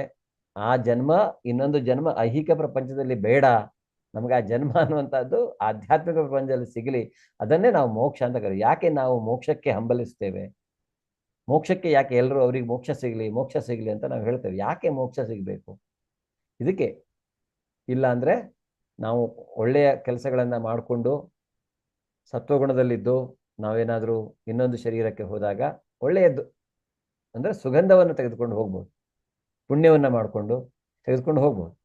ಆದರೆ ಆ ಪುಣ್ಯ ಖಾಲಿ ಆದಮೇಲೆ ಮತ್ತೆ ವಾಪಸ್ ಅದು ಚಕ್ರದಲ್ಲಿಯೇ ಇರುತ್ತೆ, ನಾವು ಸಿಕ್ಕಾಕೊಂಡು ಬಿಡ್ತೇವೆ. ಆದರೆ ಯಾವಾಗ ನಾವು ದುರ್ಗಂಧಗಳನ್ನು ತೆಗೆದುಕೊಂಡು ಹೋದರೆ ಏನು ಕತೆ ಆಗತ್ತೆ? ನಾವು ಪಾಪಕರ್ಮಗಳನ್ನು ಮಾಡಿಕೊಂಡು ಕರ್ಮಫಲಗಳನ್ನು ಮಾಡಿಕೊಂಡು ನಾವು ಇನ್ನೊಂದು ಶರೀರಕ್ಕೆ ಆ ಒಂದು ಕಲ್ಪನೆಗಳನ್ನು ನಾವು ತೆಗೆದುಕೊಂಡು ಹೋದಾಗ ಏನಾಗ್ಬೋದು? ನಮ್ಮ ಮುಂದಿನ ಜೀವನ ಅನ್ನುವಂಥದ್ದು, ಇನ್ನೊಂದು ಶರೀರದಲ್ಲಿ ನಮ್ಮ ಬದುಕು ಹೇಗಾಗಿರ್ಬೋದು ಅಲ್ವಾ? ಮತ್ತೆ ಅಲ್ಲಿ ಕಷ್ಟಗಳು ಅದೇ ಇರುತ್ತೆ.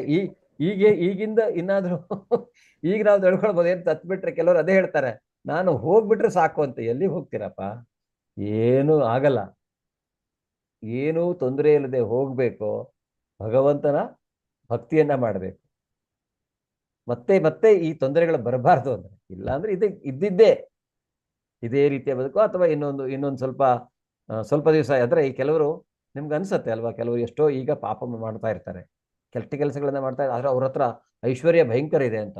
ನಮಗನ್ಸುತ್ತೆ ಅವ್ರು ಬಹಳ ಸುಖವಾಗಿದ್ದಾರೆ ಏನಂತ. ಅಷ್ಟೊಂದು ದುಡ್ಡು ಇದೆಯಲ್ಲ ಅವ್ರ ಹತ್ರ, ನಮ್ಮ ಹತ್ರ ಎಂಥದ್ದು ಇಲ್ವಲ್ಲ ಅಂತ. ಆದರೆ ಹಾಗಲ್ಲ, ನಮಗೆ ನೋಡಿ ಈ ಈ ರೀತಿಯಾದಂಥ ಒಂದು ಅವಕಾಶವನ್ನು ಭಗವಂತ ಕೊಟ್ಟಿದ್ದಾನೆ. ಭಗವದ್ಗೀತೆಯನ್ನು ಹೇಳುವಂಥದ್ದು, ಭಗವದ್ಗೀತೆಯನ್ನು ಕೇಳುವಂಥದ್ದು, ಇಂತಹ ಒಂದು ಇದರಲ್ಲಿ ನಾವು ವ್ಯವಸ್ಥೆಯಲ್ಲಿ ಇದು ಪುಣ್ಯ ಎಷ್ಟೋ ಪಾಪಗಳನ್ನು ತೊಳೆಯುತ್ತೆ ಈ ಥರ ಶ್ರವಣ ಮಾಡೋದರಿಂದ. ಅದನ್ನು ನಾವು ಗೀತಾ ಮಹಾತ್ಮೆಯಲ್ಲಿ ಶಂಕರಾಚಾರ್ಯರೇ ಹೇಳಿದ್ದಾರೆ. ಸೊ ಈ ರೀತಿಯಾದಂತಹ ಮತ್ತೊಂದು ದೇಹವನ್ನು ಪಡೆಯಲಿಕ್ಕೆ ಮೊದಲಿನ ದೇಹವನ್ನು ಅವನು ಬಿಡಬೇಕಾಗತ್ತೆ. ಸೊ ಇದು ಸತ್ಯ, ಇದರಲ್ಲಿ ಯಾವುದೇ ಸಂಶಯ ಬೇಡ. ಅದರಿಂದಲೇ ಆತ್ಮಹತ್ಯೆ ಅಂತ ಕೆಲಸವನ್ನು ಮಾಡಬಾರದು.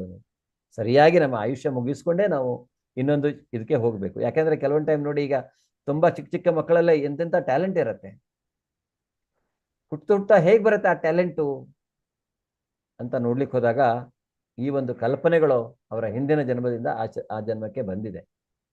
ಆದ್ದರಿಂದ ಆ ಟ್ಯಾಲೆಂಟ್ ಅಲ್ಲಿ ತೋರಿಸ್ಕೊಳ್ತಾ ಇದೆ. ಅದನ್ನು ನಾವು ಕೆಲವರು ಹುಟ್ಟುತ್ತಾನೆ ಭಕ್ತಿಯನ್ನು ಎಷ್ಟು ಚೆನ್ನಾಗಿ ಮಾಡ್ತಾರೆ, ಯಾಕೆಂದರೆ ಅವರು ಹಿಂದಿನ ಜನ್ಮದಲ್ಲಿ ಭಕ್ತಿಯನ್ನು ಮಾಡಿಕೊಂಡು ಇವಾಗ ಅಡ್ವಾನ್ಸ್ಮೆಂಟ್ಗೆ ಈ ಜನ್ಮ ಅನ್ನುವಂಥದ್ದು. ಈ ಜನ್ಮದಲ್ಲಿ ಅವನಿಗೆ ಮುಕ್ತಿನೂ ಸಿಗ್ಬೋದು ಭಕ್ತಿಯನ್ನು ಮಾಡಿಕೊಂಡು. ಸೊ ಅದು ಭಗವಂತನ ಲೆಕ್ಕಾಚಾರ, ಅವನಿಗೆ ಗೊತ್ತಿದೆ ಯಾರಿಗೆ ಯಾವಾಗ ಎಲ್ಲಿ ಕರ್ಕೊಳ್ಬೇಕು ಅನ್ನುವಂಥದ್ದು. ಕೆಲವರು ಎಷ್ಟು ಹೆಲ್ದಿ ಇರ್ತಾರೆ, ಇದ್ದಕ್ಕಿದ್ದಂಗೆ ಶರೀರ ತ್ಯಾಗ ಮಾಡಿಬಿಡ್ತಾರೆ. ಅವನು ಭಗವಂತ ಕೊಟ್ಟಿರೋ ಬೇರೆ ಜವಾಬ್ದಾರಿ ಇರ್ಬೋದು ಅವರಿಗೆ, ಯಾರಿಗೆ ಗೊತ್ತಿದೆ ಅಲ್ವಾ? ಸೊ ಅವನ ಲೆಕ್ಕಾಚಾರ ಅದು. ಆದರೆ ಇದು ಸತ್ಯ. ನಾವು ಬಟ್ಟೆ ಚೇಂಜ್ ಮಾಡ್ತೇವೆ, ಹಾಗೆ ಆತ್ಮ ಶರೀರ ಚೇಂಜ್ ಮಾಡತ್ತೆ. ಹರೇ ಕೃಷ್ಣ ಪ್ರಭುಜಿ, ನನ್ನದೊಂದು ಪ್ರಶ್ನೆ ಇದೆ. ಇದು ಈ ಜನ್ಮ ಮತ್ತೊಂದು ಆತ್ಮ ಮತ್ತೊಂದು ದೇಹವನ್ನ ಸೇರ್ತದೆ ಅಂತ ಹೇಳ್ತಾರೆ. ಆದ್ರೆ ನಮ್ಮಲ್ಲಿ ಏನಂತಂದ್ರೆ, ನಾವು ಹೆಚ್ಚಾಗಿ ಈಗ ನಾವು ವಿದೇಶದಲ್ಲಿ ನೆಲೆಸಿದ್ದವರು ಅಲ್ಲಿಯದ್ದೇ ಆತ್ಮವನ್ನ ಹುಡುಕಿ ತಗೊಳ್ತದ, ಅಥವಾ ನಾವು ಹೆಚ್ಚಾಗಿ ಹೇಳ್ತಾರೆ ನಾವು ನಮ್ಮ ಮಾತೃಭೂಮಿಗೆ ಬಂದು ಇಲ್ಲಿ ನಾವು ಜನ್ಮ ಕೊಟ್ರೆ ಅದು ಇಲ್ಲಿಯದ್ದು ಇದನ್ನ ತಗೊಳ್ತದೆ ಅಂತ ಹೇಳಿ. ಇದರ ಬಗ್ಗೆ ಸ್ವಲ್ಪ ದ್ವಂದ್ವ ಉಂಟು. ಅಂದ್ರೆ ಅಲ್ಲಿಯದ್ದೇ ಇರುವಂತ ಆತ್ಮಗಳನ್ನು ಇದು ದೇಹವನ್ನ ತಕೊಂಡು ಇದು ಮಾಡ್ತದ, ಅಥವಾ ಅಲ್ಲಿದ್ದು ಏನಾದ್ರೂ ಸ್ವಲ್ಪ ಪ್ರಭಾವ ಬೀರ್ತದ? ಅದ್ರದ್ದು ಕಾನ್ಸೆಪ್ಟ್ ಯಾಕೆ ಆತರ ನಮ್ಮ ಮಾತೃಭೂಮಿಗೆ ಬಂದು ಇಲ್ಲಿ ಜನ್ಮತ ಇದ್ ಮಾಡ್ಬೇಕು, ಅಥವಾ ಅಲ್ಲಿದ್ದೇನಾದ್ರೂ ಬೇರೆ ಯಾವ್ದಾರ ಆತ್ಮ ಬಂದು ಇದಾಗತ್ತಾ? ಹಾಗೆ ಒಂದು ಡೆಲಿವರಿ ಆದ್ರೆ ನಮ್ಮ ಊರಲ್ಲಿ. ಶುಭ ಮಾತಾಜಿ, ನಾನು ಕ್ಲಾಸ್ ಕೊನೆಗೆ ಇದ್ರ ಬಗ್ಗೆ ಡಿಸ್ಕಸ್ ಮಾಡೋಣ, ಓಕೆನಾ? ಸರಿ ಸರಿ ಓಕೆ, ಮಧ್ಯದಲ್ಲಿ ಬೇಡ. ಸರಿ ಸರಿ ಥ್ಯಾಂಕ್ ಯು, ಧನ್ಯವಾದಗಳು. ಶ್ರೋತ್ರಂ ಚಕ್ಷುಃ ಸ್ಪರ್ಶನಂಚ ರಸನಂ ಘ್ರಾಣಮೇವ ಚ ಅಧಿಷ್ಠಾಯ ಮನಶ್ಚಾಯಂ ವಿಷಯಾನುಪಸೇವತೆ. ಹರೇ ಕೃಷ್ಣ. ಹರೇ ಕೃಷ್ಣ ಪ್ರಭುಜಿ. ಹರೇ ಕೃಷ್ಣ. ಜೀವಿಯು ಹೀಗೆ ಇನ್ನೊಂದು ಜಡ ದೇಹವನ್ನು ಪಡೆಯುತ್ತಾನೆ. ಒಂದು ನಿರ್ದಿಷ್ಟ ಬಗೆಯ ಕಿವಿ, ಕಣ್ಣು, ನಾಲಿಗೆ, ಮೂಗು ಮತ್ತು ಸ್ಪರ್ಶೇಂದ್ರಿಯಗಳನ್ನು ಪಡೆಯುತ್ತಾನೆ. ಇವನ್ನು ಮನಸ್ಸಿನ ಸುತ್ತ ಜೋಡಿಸಿದೆ. ಹೀಗೆ ಅವನು ಇಂದ್ರಿಯ ವಸ್ತುಗಳ ಒಂದು ವಿಶಿಷ್ಟ ತಂಡವನ್ನು ಅನುಭವಿಸುತ್ತಾನೆ. ಹರೇ ಕೃಷ್ಣ. ಸೊ ಈಗ ಹೇಗೆ ಒಂದ್ಸಲ ಅಂದ್ರೆ ಇನ್ನೊಂದು ದೇಹವನ್ನ ಹೇಗೆ ಪಡಿತಾನೆ, ಆ ದೇಹದಲ್ಲಿ ಏನಿರುತ್ತೆ, ಒಂದು ಜಡ ದೇಹವನ್ನ ಪಡಿತಾನೆ. ಆ ಜಡ ದೇಹ ಬಂದ ಮೇಲೆ ಏನಾಗತ್ತೆ, ಅವನಿಗೆ ಇಂದ್ರಿಯಗಳು ಬರುತ್ತೆ. ಇಂದ್ರಿಯಗಳು ಬಂದ್ಮೇಲೆ ಅಲ್ಲಿ ಇದು ಬರುತ್ತೆ, ಏನೋ ಮನಸ್ಸು ಬರುತ್ತೆ. ಸೊ ಈ ರೀತಿಯಾಗಿ ಅವನೇನ್ ಮಾಡ್ತಾನೆ, ಈ ಇಂದ್ರಿಯ ವಸ್ತುಗಳ ಜೊತೆಗೆ ಒಂದು ವಿಶಿಷ್ಟ ತಂಡದೊಂದಿಗೆ ಅವನು ಏನ್ ಮಾಡ್ತಾನೆ, ಅದನ್ನು ಅನುಭವಿಸ್ತಾ ಇರ್ತಾನೆ. ಒಂದು ಚಿಕ್ಕ ವಿಡಿಯೋ ಇದೆ, ಈ ಒಂದು ಚಿಕ್ಕ ಆನೆ ಮರಿ ಏನಾಗತ್ತೆ ಅನ್ನುವಂಥದ್ದು. ಈಗ ಶರೀರವನ್ನ ಪಡೆದಾಗ ಏನಾಗತ್ತೆ, ಅವ್ರು ಹೇಗೆ ನಾವು ಈ ಇಂದ್ರಿಯಗಳ ಜೊತೆಗೆ ಯಾವ ರೀತಿಯಾಗಿ ನಾವು ಅನುಭವಿಸ್ತಾ ಇರ್ತೇವೆ.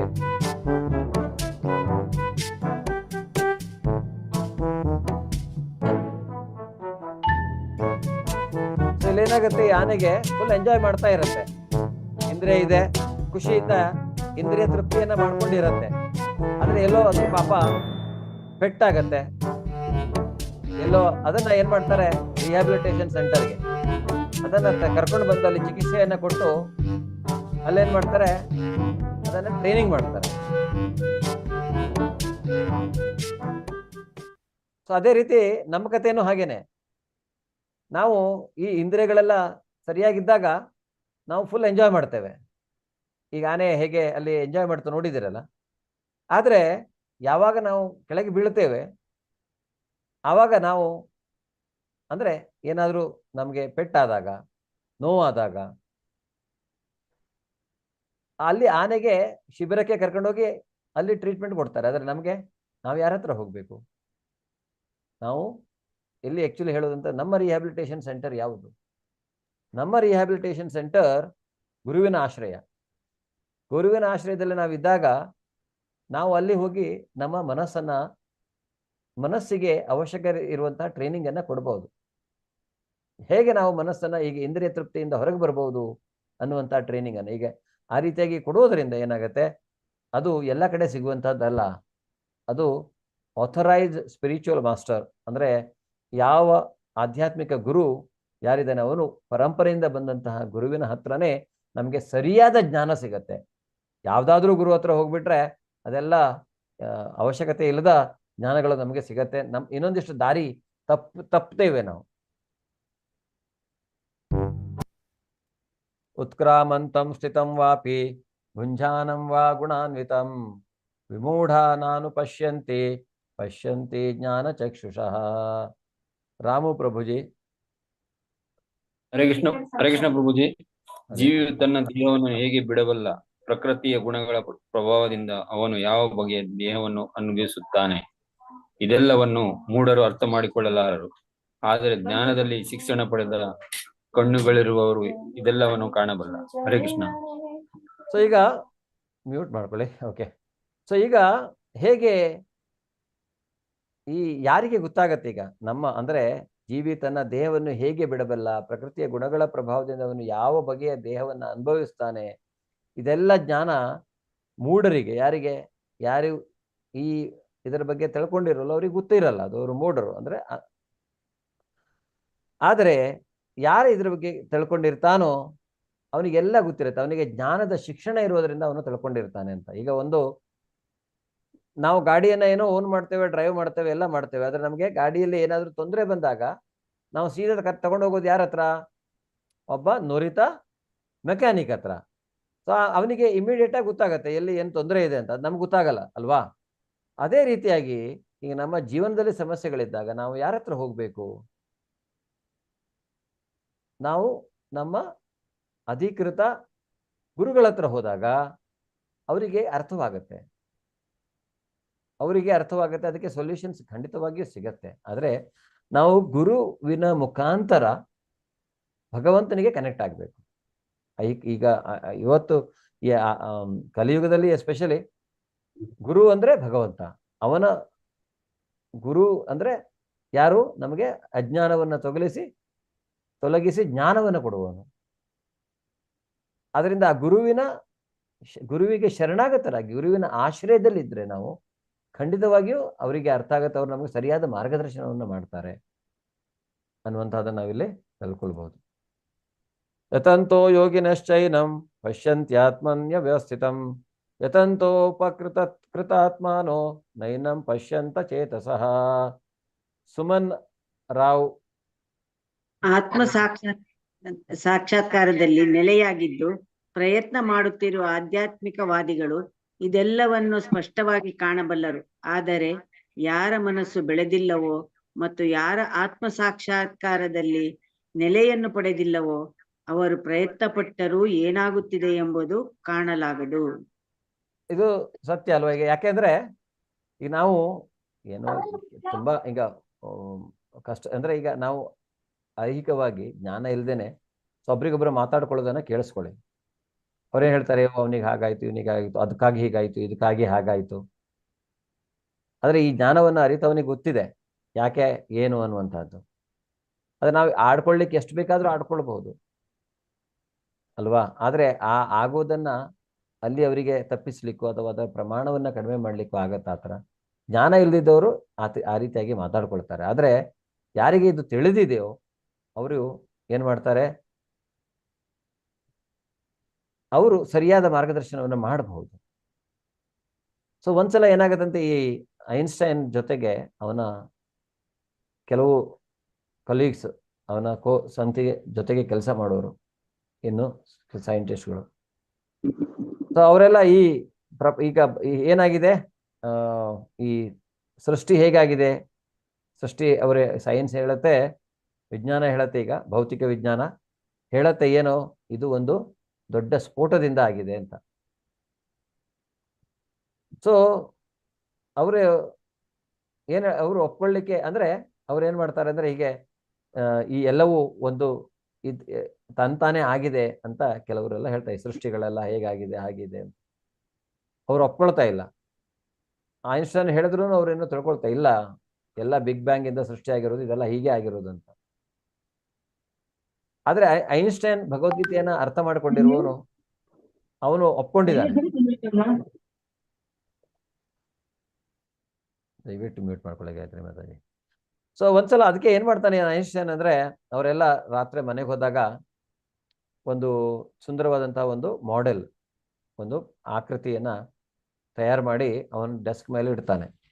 ಸೊ ಮರುದಿನ ಅವರೆಲ್ಲ ಬಂದಾಗ ಈ ಆಕೃತಿ ನಿನ್ನೆ ಇರಲಿಲ್ಲ, ಇವತ್ತು ಹೇಗೆ ಬಂತು ಅಂತ ಆಶ್ಚರ್ಯದಿಂದ ಕೇಳ್ತಾರೆ. ಬಹಳ ಸುಂದರವಾಗಿದೆ, ಹೇಗೆ ಬಂತು ಇದು? ಆಗ ಅವನು ಹೇಳ್ತಾನಂತೆ, ನಿನ್ನೆ ರಾತ್ರಿ ನಾನು ಹೀಗೆ ಮಲಗಿದ್ದೆ, ಕಿಟಕಿಯ ಆಚೆ ದೊಡ್ಡದಾದ ಒಂದು ಸೌಂಡ್ ಬಂತು, ದೊಡ್ಡದಾದ ಒಂದು ಸೌಂಡು, ಸಡನ್ ಆಗಿ ಎಚ್ಚರ ಆಯಿತು. ಆಮೇಲೆ ಏನಪ್ಪಾ ಅಂತ ನಾನು ಹಾಗೆ ಮಲಗದೆ. ಆದರೆ ಬೆಳಗ್ಗೆ ನೋಡ್ತೀನಿ ಈ ಒಂದು ಆಕೃತಿ ಇಲ್ಲಿ ನನ್ನ ಟೇಬಲ್ ಮೇಲೆ ಬಂದಿದೆ. ಆದರೆ ಅವರು ಅದನ್ನು ನಂಬ್ತಾ ಇಲ್ಲ, ಆ ಥರ ಹೇಳಿದ್ದನ್ನು ನಂಬ್ತಾ ಇಲ್ಲ. ಹೇಗೆ? ಅದು ಸಾಧ್ಯನೇ ಇಲ್ಲ, ಯಾರೋ ಮಾಡಿರಲೇಬೇಕಿದು. ಅವನು ಹೇಳ್ತಾನೆ, ಆಗ ಇಷ್ಟೊಂದು ಚಿಕ್ಕ ಆಕೃತಿಗೆ ನೀವು ಹಾಗೆ ಹೇಳಿದಾಗ ಇದ್ರ ಹಿಂದೆ ಯಾರೋ ಒಬ್ಬ ಇರ್ತಾನೆ, ಅದನ್ನು ಮಾಡುವನು ಸೃಷ್ಟಿಕರ್ತ ಅಂತ ನೀವು ಹೇಳಿದ್ರೆ, ಇಂತಹ ಒಂದು ವಿಶಾಲವಾದ ಪ್ರಪಂಚ, ಇಂತಹ ಮರ ಗಿಡಗಳು ಹಕ್ಕಿಗಳು ಏನೇನೆಲ್ಲ ಇದೆ ಇಲ್ಲಿ, ಅದರ ಹಿಂದಿನ ಸೃಷ್ಟಿಕರ್ತನ ಬಗ್ಗೆ ಸ್ವಲ್ಪ ಆಲೋಚನೆ ಮಾಡೋದು ಬೇಡವಾ ನಾವು ಅನ್ನುವಂತಹದ್ದು. ಆ ರೀತಿಯಾಗಿ ಇದರ ಹಿಂದೆ ಸೃಷ್ಟಿಕರ್ತ ಇದ್ದಾನೆ. ಆದರೆ ಯಾರಿಗೆ ಜ್ಞಾನ ಇಲ್ಲ ಅವರು ಅದನ್ನು ತಿಳ್ಕೊಳ್ಳಿಕ್ಕೆ ಸಾಧ್ಯವಿಲ್ಲ. ಗಾಮ ವಿಶ್ಯಚ ಭೂತಾನಿ ಧಾರಯಾಮ್ಯಹ ಮೋಜಸ ಉಷ್ಣಾಮಿ ಚೌಷಧಿ ಸರ್ವ ಸೋಮೋ ಭೂತ್ವಾ ರಸಾತ್ಮಕಃ. ಗಾಯತ್ರಿ ಮಾತಾಜಿ. ಹರೇ ಕೃಷ್ಣ. ನಾನು ಪ್ರತಿಯೊಂದು ಲೋಕವನ್ನು ಪ್ರವೇಶಿಸುತ್ತೇನೆ ಮತ್ತು ನನ್ನ ಶಕ್ತಿಯಿಂದ ತಮ್ಮ ಪಥದಲ್ಲಿ ಉಳಿಯುತ್ತವೆ. ನಾನು ಚಂದ್ರನಾಗುತ್ತೇನೆ ಮತ್ತು ಹಾಗೆ ಎಲ್ಲಾ ತರಕಾರಿಗಳಿಗೆ ಜೀವರಸವನ್ನು ನೀಡುತ್ತೇನೆ. ಹರೇ ಕೃಷ್ಣ. ಧನ್ಯವಾದಗಳು ಮಾತಾಜಿ. ಸೊ ಭಗವಂತ ಏನ್ ಹೇಳ್ತಾ ಇದ್ದಾನೆ ಅಂದ್ರೆ, ನಾನು ಪ್ರತಿಯೊಂದು ಲೋಕವನ್ನ ಪ್ರವೇಶಿಸ್ತೇನೆ. ಯಾಕಂದ್ರೆ ಅವನು ಒಂದು ಲೋಕ ಸೃಷ್ಟಿ ಆದ್ಮೇಲೆ ಆ ಲೋಕ ಅದರ ಒಂದು ಆರ್ಡರ್ ಅಲ್ಲಿ ಇರಬೇಕು ಅಂತ ಹೇಳಿ ಅವನೇನ್ ಮಾಡ್ತಾನೆ, ಆ ಲೋಕವನ್ನು ಸಹಿತ ಅವನು ಪ್ರವೇಶ ಮಾಡ್ತಾನೆ. ಆ ಪ್ರವೇಶ ಮಾಡಿದ ಮೇಲೆ ಅದು ಸರಿಯಾಗಿರ್ಬೇಕು. ನಾವೀಗ ಗುರುತ್ವಾಕರ್ಷಣ ಶಕ್ತಿಯ ಬಗ್ಗೆ ಹೇಳ್ತೇವೆ ಅಲ್ವಾ, ಪ್ರತಿಯೊಂದು ಗ್ರಹಕ್ಕೂ ಅದರದೇ ಆದ ಒಂದು ಕಕ್ಷೆ ಇದೆ. ಆ ಕಕ್ಷೆಯಲ್ಲಿ ಹೋದಾಗ ಅದು ತನ್ನ ಹತ್ರ ಇದನ್ನ ಸೆಳ್ಕೊಳ್ಳುತ್ತೆ ಅಂತ. ಯಾಕೆಂದ್ರೆ ಈ ಗುರುತ್ವಾಕರ್ಷಣ ಶಕ್ತಿ ಇದೆ, ಸೆಳ್ಕೊಳ್ಳುತ್ತೆ ಅನ್ನುವಂಥದ್ದನ್ನ ವಿಜ್ಞಾನ ಅನ್ವೇಷಣೆ ಮಾಡಿದೆ, ಡಿಸ್ಕವರಿ ಮಾಡಿದೆ. ಸೈನ್ಸ್ ಅಂದ್ರೆ ಏನು? ಭಗವಂತನ ಸೃಷ್ಟಿಯಲ್ಲಿ ಏನೇನಿದೆಯೋ ಅದನ್ನು ಡಿಸ್ಕವರಿ ಮಾಡೋದಷ್ಟೇ ಬಿಟ್ರೆ ಹೊಸ ಸೃಷ್ಟಿಯನ್ನು ಅವರಂತೂ ಖಂಡಿತವಾಗಿಯೂ ಮಾಡಲಿಕ್ಕೆ ಸಾಧ್ಯವಿಲ್ಲ. ಖಂಡಿತವಾಗಿ ವಿಜ್ಞಾನದಲ್ಲಿ ಎಷ್ಟೋ ಪ್ರಶ್ನೆಗಳಿಗೆ ಉತ್ತರವೇ ಇಲ್ಲ ಇವತ್ತಿನವರೆಗೂ. ಈ ಹುಟ್ಟು ಸಾವನ್ನಂತೂ ಖಂಡಿತವಾಗಿ ಅವರು ಗೆಲ್ಲಲಿಕ್ಕಂತೂ ಸಾಧ್ಯನೇ ಇಲ್ಲ. ಮತ್ತೆ ಅಲ್ಲಿ ಅಂದ್ರೆ ಅವನು ಹೇಗೆ ಈ ಶಕ್ತಿಯಿಂದ ಎಲ್ಲಾ ಗ್ರಹಗಳು ಅವನ ಶಕ್ತಿಯಿಂದ ಅವು ತಮ್ಮ ಪಥದಲ್ಲಿ ಇರ್ತವೆ ಅನ್ನೋದನ್ನ ಇಲ್ಲಿ ಹೇಳ್ತಾನೆ. ಮತ್ತೆ ಅವನಷ್ಟೇ ಅಲ್ಲ, ಅವನು ಚಂದ್ರನಾಗ್ತಾನೆ. ಯಾಕೆ? ನಾವು ತಿನ್ಲಿಕ್ಕೆ ಬೇಕಾದಂತಹ ತರಕಾರಿಗಳಿಗೆ ರಸವನ್ನ ತುಂಬುತ್ತಾನೆ. ಈ ತರಕಾರಿಗಳೆಲ್ಲ ಚೆನ್ನಾಗಿ ಬೆಳೆಯೋದೇ ಚಂದ್ರನ ಬೆಳಕಲ್ಲಿ. ಗಾಳಿ ಬೆಳಕು ಚಂದ್ರನ ಅಲ್ಲಿ ರಾತ್ರಿಗೆ ಚಂದ್ರನ ಬೆಳಕು ಚೆನ್ನಾಗಿದ್ರೆ ತರಕಾರಿಗಳು ಇನ್ನೂ ಚೆನ್ನಾಗಿ ಬೆಳುತ್ತೆ. ಅದಕ್ಕೆ ಜೀವರಸವನ್ನ ಭಗವಂತ ಹೇಳ್ತಾನೆ, ನಾನು ಚಂದ್ರನಾಗಿ ಅದನ್ನ ಮಾಡ್ತಾ ಇದ್ದೇನೆ ಅಂತ. ಅಷ್ಟೇ ಅಲ್ಲ, ಅವನಿಗೆ ನಮಗೆ ಬೇಕಾದ ಆಹಾರವನ್ನು ಬೆಳೀಲಿಕ್ಕೆ ಈ ರೀತಿಯಾಗಿ ಅವನು ಚಂದ್ರನಾಗಿ ರಸವನ್ನು ತುಂಬುತ್ತಾನೆ. ಅಷ್ಟೇ ಅಲ್ಲ, ಅವನು ಮುಂದೆ ಹೇಳ್ತಾನೆ, ಅಹಂ ವೈಶ್ವಾನರೋ ಭೂತ್ವಾ ಪ್ರಾಣಿನಾಂ ದೇಹಮಾಶ್ರಿತಃ ಪ್ರಾಣಾಪಾನ ಸಮಾಯುಕ್ತಃ ಪಚಾಮ್ಯನ್ನಂ ಚತುರ್ವಿಧಂ. ಹರೇ ಕೃಷ್ಣ. ಓಕೆ, ಪ್ರಮೀಳಾ ಮುಕುಂದ್ ಮಾತಾಜಿ. ಹರೇ ಕೃಷ್ಣ ಪ್ರಭುಜಿ. ಎಲ್ಲಾ ಜೀವಿಗಳ ದೇಹಗಳಲ್ಲಿ ಜಠರಾಗ್ನಿ ನಾನು ದೇಹದಿಂದ ಹೊರಕ್ಕೆ ಹೋಗುವ ಮತ್ತು ಒಳಕ್ಕೆ ಬರುವ ಪ್ರಾಣವಾಯುವಿನೊಂದಿಗೆ ಸೇರಿ ನಾನು 4 ವಿಧವಾದ ಆಹಾರವನ್ನು ಜೀರ್ಣ ಮಾಡುತ್ತೇನೆ. ಅಷ್ಟೇ ಅಲ್ಲ ಅದು ನೋಡಿ, ಜಠರಾಗ್ನಿ ಪ್ರಭುಜಿ. ಜಠರಾಗ್ನಿ ಸ್ವಲ್ಪ ಓಕೆ, ಟ್ರಾನ್ಸ್ಲೇಷನ್ ಪ್ರಾಬ್ಲಮ್ ಇದೆ ಅನ್ಸುತ್ತೆ. ಓಕೆ, ಚೆಕ್ ಮಾಡೋಣ. ಸೊ ಜಠರಾಗ್ನಿ ಆಗ್ತಾನೆ ಅವನು, ಜಠರಾಗ್ನಿ. ಸೊ ಜಠರದಲ್ಲಿರುವಂತಹ ಅಗ್ನಿ ಅವನು ತಾನೇ ಅಂತ ಹೇಳ್ತಾನೆ. ಅವನು ನಾವು ಮಾಡುವಂತಹ ಈ ಶ್ವಾಸ ಉಚ್ಛ್ವಾಸದಿಂದ ಒಳಗೆ ಹೋಗುವ ಪ್ರಾಣವಾಯು ಮತ್ತು ಹೊರಗೆ ಬಿಡು, ಅಂದ್ರೆ ಆ ರೀತಿಯಾಗಿ ಅವನು ಏನ್ ಮಾಡ್ತಾನೆ, ಆ ಆಹಾರ 4 ಬಗೆಯ ಆಹಾರವನ್ನ ಜೀರ್ಣ ಮಾಡ್ತಾನೆ ಅಂತ. 4 ಬಗೆಯ ಆಹಾರ ಯಾವುದು ಅಂದ್ರೆ, ಒಂದು ಜಗಿಯೋದು, ಒಂದು ನಾವು ನೆಕ್ಕಿ ತಿನ್ನುವಂತಹದ್ದು, ಇನ್ನೊಂದು ಡೈರೆಕ್ಟ್ ಲಿಕ್ವಿಡ್, ಇನ್ನೊಂದು ನುಂಗುವಂಥದ್ದು ಡೈರೆಕ್ಟ್ ಆಗಿ. ಸೊ ಈ ರೀತಿಯಾಗಿ 4 ಬಗೆಯ ಆಹಾರವನ್ನ ಅವನು ಜೀರ್ಣ ಮಾಡ್ತಾನೆ, ತಾನೇ ಜಠರಾಗ್ನಿ ನಾನು ಅಂತ ಹೇಳ್ತಾನೆ. ನೋಡಿ ಭಗವಂತ ಎಲ್ಲಿದ್ದಾನೆ ಅಂತ, ಎಲ್ಲೆಲ್ಲಿದ್ದಾನೆ, ಯಾವ್ಯಾವ ರೂಪದಲ್ಲಿ. ನಿಮ್ಗೆ ಆಶ್ಚರ್ಯ ಆಗ್ಬೇಕಲ್ವಾ, ಇದೆಲ್ಲ ತಾನೇ ಆಗ್ತಾ ಇರತ್ತಲ್ಲ. ನಾವು ತಿಂತೇವೆ, ಏನೇನೋ ಆಗತ್ತೆ, ಹೇಗಾಗತ್ತೆ ಇದೆಲ್ಲ, ಯಾರು ಇದರ ಹಿಂದೆ ಮುಖ್ಯ ಕಾರಣ ಅನ್ನೋದನ್ನ ಒಂದು ನಿಮಿಷ ಆದ್ರೂ ನಾವು ಆಲೋಚನೆ ಮಾಡೋದೇ ಇಲ್ಲ. ಆದರೆ ಈ ರೀತಿಯಾಗಿ ಇಂತಹ ಭಗವದ್ಗೀತೆಯಂತಹ ಕ್ಲಾಸನ್ನು ಕೇಳೋದ್ರಿಂದ ನಮಗೆ ಅಟ್ಲೀಸ್ಟ್ ನಮ್ಮ ಅಂತ ನಮ್ಮ ಈ ಬುದ್ಧಿ ಅನ್ನುವಂತಹದ್ದು ಸರಿಯಾದ ರೀತಿಯಲ್ಲಿ ಆಲೋಚನೆ ಮಾಡೋದಂತನ್ನ ಕಲ್ತ್ಕೊಳ್ಬಹುದು ಅಲ್ವಾ. ಸೊ ಈ ರೀತಿಯಾಗಿ ಪ್ರಾಣವಾಯುವಿನೊಂದಿಗೆ ಸೇರಿ, ಪ್ರಾಣವಾಯು ನಾವೇನು ಆಮ್ಲಜನಕ ಅಂತ ಕರಿತೇವೆ, ಅದನ್ನು ತಗೊಳ್ತೇವೆ, ಹೋಗತ್ತೆ ಬರುತ್ತೆ ಅಲ್ವಾ. ಸೊ ಅದರಿಂದ ಅದು ಆ ಪ್ರಾಣವಾಯು ಒಂದು ಅದರ ಜೊತೆಗೆ ಅವನು ಈ ಆಹಾರವನ್ನು ಜೀರ್ಣ ಮಾಡ್ತಾನೆ ಅನ್ನೋದನ್ನ ಇಲ್ಲಿ ಹೇಳ್ತಾ ಇದ್ದಾನೆ. ಅಷ್ಟೇ ಅಲ್ಲ, ಸರ್ವಸ್ಯ ಚಾಹಂ ಹೃದಯ ಸನ್ನಿವಿಷ್ಟೋ ಮತ್ತಃ ಸ್ಮೃತಿರ್ಜ್ಞಾನಮಪೋಹನಂಚ ವೇದ್ಯಶ್ಚ ಸರ್ವೈರಹಮೇವ ವೇದ್ಯೋ ವೇದಾಂತ ಕೃದ್ವೇದ ವಿದೇವ ಚಾಹಂ. ಶುಭ ಮಾತಾಜಿ.